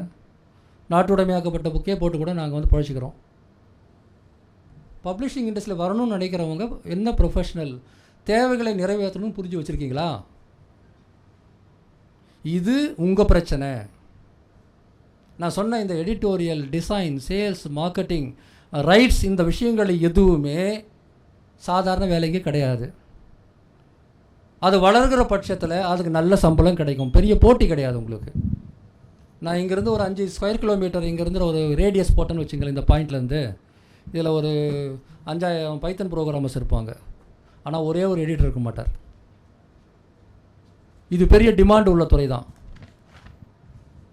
லாங்குவேஜும் இன்றைக்கி அடுத்த லெவல் வந்தாச்சு. நம்ம எங்கே வேணால் போகலாம். இன்றைக்கி ஒரு நல்ல டிசைனராக இருந்தால் தமிழ் புக்கு இல்லை இங்கிலீஷ் புக்குன்னு வித்தியாசம் கிடையாது. ஒரு நல்ல வெப்சைட் டெவலப்பருக்கு வந்து லாங்குவேஜ் பிரச்சனையா? அப்படி கிடையாது. அதே போல் நீங்கள் வளர முடியும். ஆக இந்த துறையை ஒரு சாஃப்ட்வேர் இண்டஸ்ட்ரி போல், ஒரு சர்வீசஸ் இண்டஸ்ட்ரி போல் ஒரு ப்ரொஃபஷனல் இண்டஸ்ட்ரியாக யோசித்து உள்ள வரணும்னு நினைக்கிறவங்களுக்கு நல்ல எதிர்காலம் இருக்கிறது. இதை வெறும் இலக்கியத்தாகமாகவோ அல்லது வந்து கோடம் பார்க்குறதுக்கு போகிறதுக்கு பஸ் ஏறக்கூடிய ப்ரொஃபஷனாகவோ நீங்கள் நினச்சிங்கன்னா இல்லை, வாய்ப்பு இல்லை, கஷ்டப்படுவீங்க. அப்படி யோசிக்காதீங்க. அப்படி நல்ல வாய்ப்பு தேடுபவர்கள், அதுக்கான பயிற்சியை எடுக்கக்கூடியவங்களுக்கு தான் இந்த அமர்வை வந்து உருவாக்கியிருக்கிறாங்க. உங்களில் அந்த ஆர்வம் இருந்தால் நாங்களும் நிறைய ஹையர் பண்ண போகிறோம். பப்ளிஷிங் டெக்னாலஜி சைட்லேயும் பப்ளிஷிங் சைட்லேயும் எங்களை நீங்கள் தொடர்பு கொள்ளலாம். இன்றைக்கி வந்து பல பதிப்பகங்கள் தமிழில் வந்து ரொம்ப ப்ராமினெண்ட்டாக வரக்கூடிய பதிப்பகங்கள் எல்லாமே இந்த வாய்ப்புகளை பயன்படுத்திக்கிறதுக்காக அவர்களும் இந்த மாதிரி முயற்சிகள் எடுக்கிறாங்க. குறைஞ்சது ஒரு 20 பதிப்பகங்களாவது தமிழில் வந்து இன்றைக்கி வந்து ரொம்ப சீரியஸாக இதில் வேலை செஞ்சுட்ருக்குறாங்க. ஏன்னா அவங்களுக்கு சென்னை இன்டர்நேஷ்னல் புக் ஃபேர், இந்த புக் ஃபேர், மாவட்ட புக் ஃபேர் எல்லாம் ஒரு பெரிய வாசல்களை திறந்து வச்சுருக்கு. இப்போ தான் 2 நேரத்துலேருந்து லைப்ரரி ஆர்டர் வந்ததுனால நிறைய பேர் சந்தோஷமாகவும் இருக்கிறாங்க. அதனால் இந்த துறையில் உள்ளே போகிறதுக்கு நல்ல நேரம் தான் இது, அதில் எந்த சந்தேகம் கிடையாது. ஆனால் முழுமையான ப்ரொஃபஷனலாக இது நான் சொன்ன ஏதோ ஒன்றுத்தில் இது எல்லாத்துலேயும் உங்களுக்கு ஆர்வம் இருந்தால் நீங்கள் தான் கம்பெனியோடைய எம்டி. எல்லாத்துலேயும் சேர்ந்த திறமை இருந்தால். ஏன்னா பதிப்பாளர்கள் எல்லாருமே அவங்கெல்லாம் சிஓஸ் கிடையாது. அவங்க ஒரு இலக்கிய ஆர்வத்திலிருந்து அல்லது ஒரு அரசியல் ஆர்வத்திலிருந்து அல்லது பொதுவான ஒரு ஆர்வத்திலேருந்து வருவாங்க. ஏன்னா இது வந்து பிரிண்டட் பேப்பர் வியாபாரம் இல்லை. பப்ளிஷிங் இஸ் செப்பரேட், ஒரு தனி வியாபாரம். இப்போ அதுக்கு சிஓ வேணும், அதுக்கு சிஎம்ஓ வேணும், அதுக்கு சிடிஓ வேணும், அதுக்கு வந்து எல்லா துறையை சேர்ந்தவங்களும் அதுக்கும் தான் வேணும். Penguin, Harper Collins, Oxford university press மாதிரியான பதிப்பங்களுடைய வெப்சைட்டில் போயிட்டு அவங்க கரியர் பக்கத்தை பாருங்கள், என்ன மாதிரி வாய்ப்புகள் இருக்குது. அவங்களுடைய லிங்க்டின் பக்கத்தில் போய் பாருங்கள், அவங்க என்ன பொசிஷனில் இருக்கிறாங்க, அவங்க எவ்வளோ சம்பாதிப்பாங்கன்னு பாருங்கள், கெஸ் பண்ணுங்கள். அவங்க பின்னணி எங்கே படிச்சுட்டு வந்திருக்கிறாங்க. ஒரு மிகப்பெரிய கல்லூரியில் படிச்சுட்டு வந்து யாராவது 30,000 சம்பளத்துக்கு வேலை செய்வாங்களா ஒரு பெரிய நிறுவனத்தில்? அவங்களுடைய பேக்ரவுண்ட் பாருங்கள், லிங்க்டின் பேஜில் போய் பாருங்கள் இவங்களுடைய பேக்ரவுண்ட் என்ன. எல்லாமே அவ்வளோ டாப் கிளாஸ் இன்ஸ்டிடியூஷன்ஸில் படித்தவங்க தான் அவங்க வந்து பப்ளிஷிங் இண்டஸ்ட்ரியில் இந்த பொறுப்பில் இருக்கிறாங்க. நான் போய் பார்க்குற இன்டர்நேஷ்னல் புக் ஃபேரில் நான் பார்க்கக்கூடிய மனிதர்கள் எல்லாம், நான் தான் சொன்னேன், நான் 3 இண்டஸ்ட்ரியில் போய் பார்க்குறேன். நான் டெக்னாலஜி ஃபேருக்கும் போகிறேன், நான் வந்து இப்போ சர்வீசஸ் இண்டஸ்ட்ரி ஃபேருக்கும் போகிறேன், புக் பப்ளிஷிங்க்கும் ஃபேருக்கும் போகிறேன். நான் போகிற எல்லா இடங்களும் எல்லோரும் ஒரே மாதிரி ஈக்குவலான இண்டஸ்ட்ரி, அதாவது ப்ரொஃபஷனல்ஸாக தான் இருக்கிறாங்க. ஏன் இப்போ நாம் மட்டும் தாழ்ந்து இருக்கணும்? நாமும் முயற்சி எடுக்கணும். பிரச்சனையில் 50% உங்கள் கிட்ட இருக்குது, 50% எங்கள் கிட்ட இருக்குன்னு சொல்லி கேள்வி பதில் பகுதியை இப்போ ஓப்பன் பண்ணுறேன். நன்றி. தொடர்ந்து உயிர்மை டிவியோட வீடியோஸை பார்க்க சேனலை சப்ஸ்கிரைப் பண்ணுங்கள். உடனடி அப்டேட்ஸை பெற பெல் ஐக்கானை ப்ரெஸ் பண்ணுங்கள்.